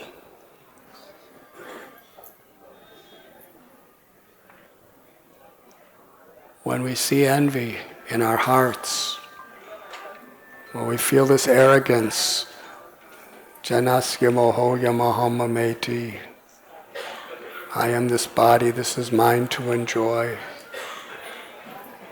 We must take shelter of the strength of Balaram to actually recognize that I'm the eternal servant of Krishna and everything is Krishna's property.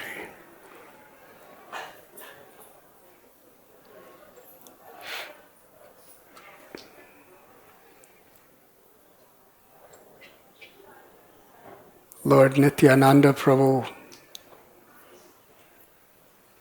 appeared as the elder brother of Lord Chaitanya.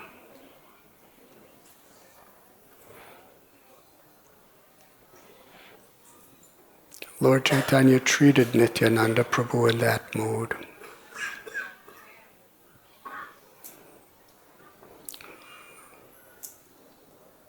And Nityananda Prabhu, his life, his soul, his everything was to give pleasure to Lord Gauranga.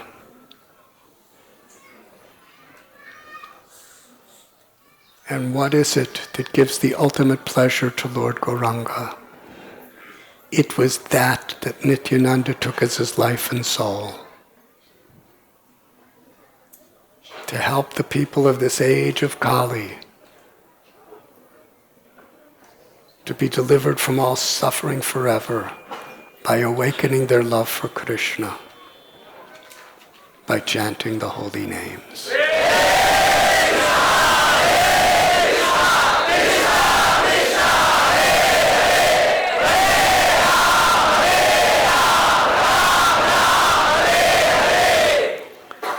Brajendra Nandana Jai Sachi Sutta Hoilo Se Balarama Hoilo Nitai.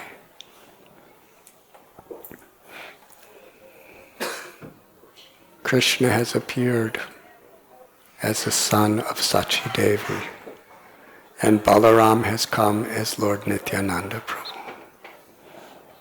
Tina Hina Yata Chilo Harinama Udhari Lo Tara Sakshi Jagai Madhai. Lord Chaitanya, Lord Nityananda has come, Parama Karuna Pahundu Jana, to display their supreme compassion by giving us the holy names of Lord Krishna. The power of the holy names is it could kill all the demons within our hearts. Ram and Lakshman, they killed Indrajit, Kumbhakarna, Ravana with their bows and their arrows. Varahadev killed Hiranyaksha with his tusk and his hoof. Narasingha, Hiranyakashipu, was slain with his claws, his nails. Krishna Balaram, with their fists, with their Sudarshan chakras, with their clubs, and in so many ways in Vrindavan they killed so many demons. But as Lord Chaitanya and Lord Nityananda, their weapon was their beauty. Their weapons were the mercy of their devotees. And that was manifested through the power of their holy names. Lord Chaitanya and Lord Nityananda Prabhu performed the same lila as Krishna Balaram. But rather than killing the demons, they killed the demoniac tendencies within our hearts with the weapon of the holy names. Through the power of the holy name, Krishna and Balaram as Lord Chaitanya and Lord Nityananda, they made the worst of all the demons in the universe, Jagai and Madhai, into pure, humble, loving servants of the Lord.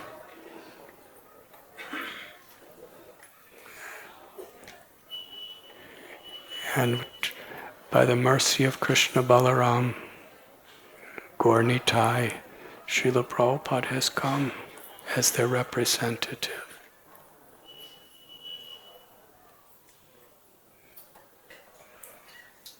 To give us the highest liberation, love for Krishna,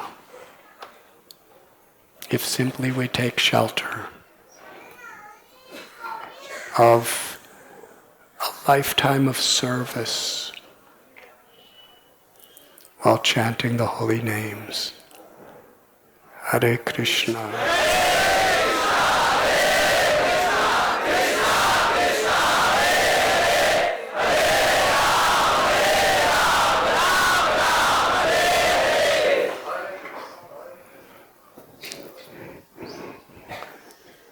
It is time for the Abhishekam ceremony. Today, Balaram Jayanti. With grateful hearts, let us take shelter of the gift of Lord Chaitanya and Lord Nityananda. Srila Prabhupada, all over the world he installed Gaur-Nitai deities. And then he came to Vrindavan to establish the Krishna Balaram temple. Srila Prabhupada ki jai. RG Media YouTube channel. Like, share, subscribe.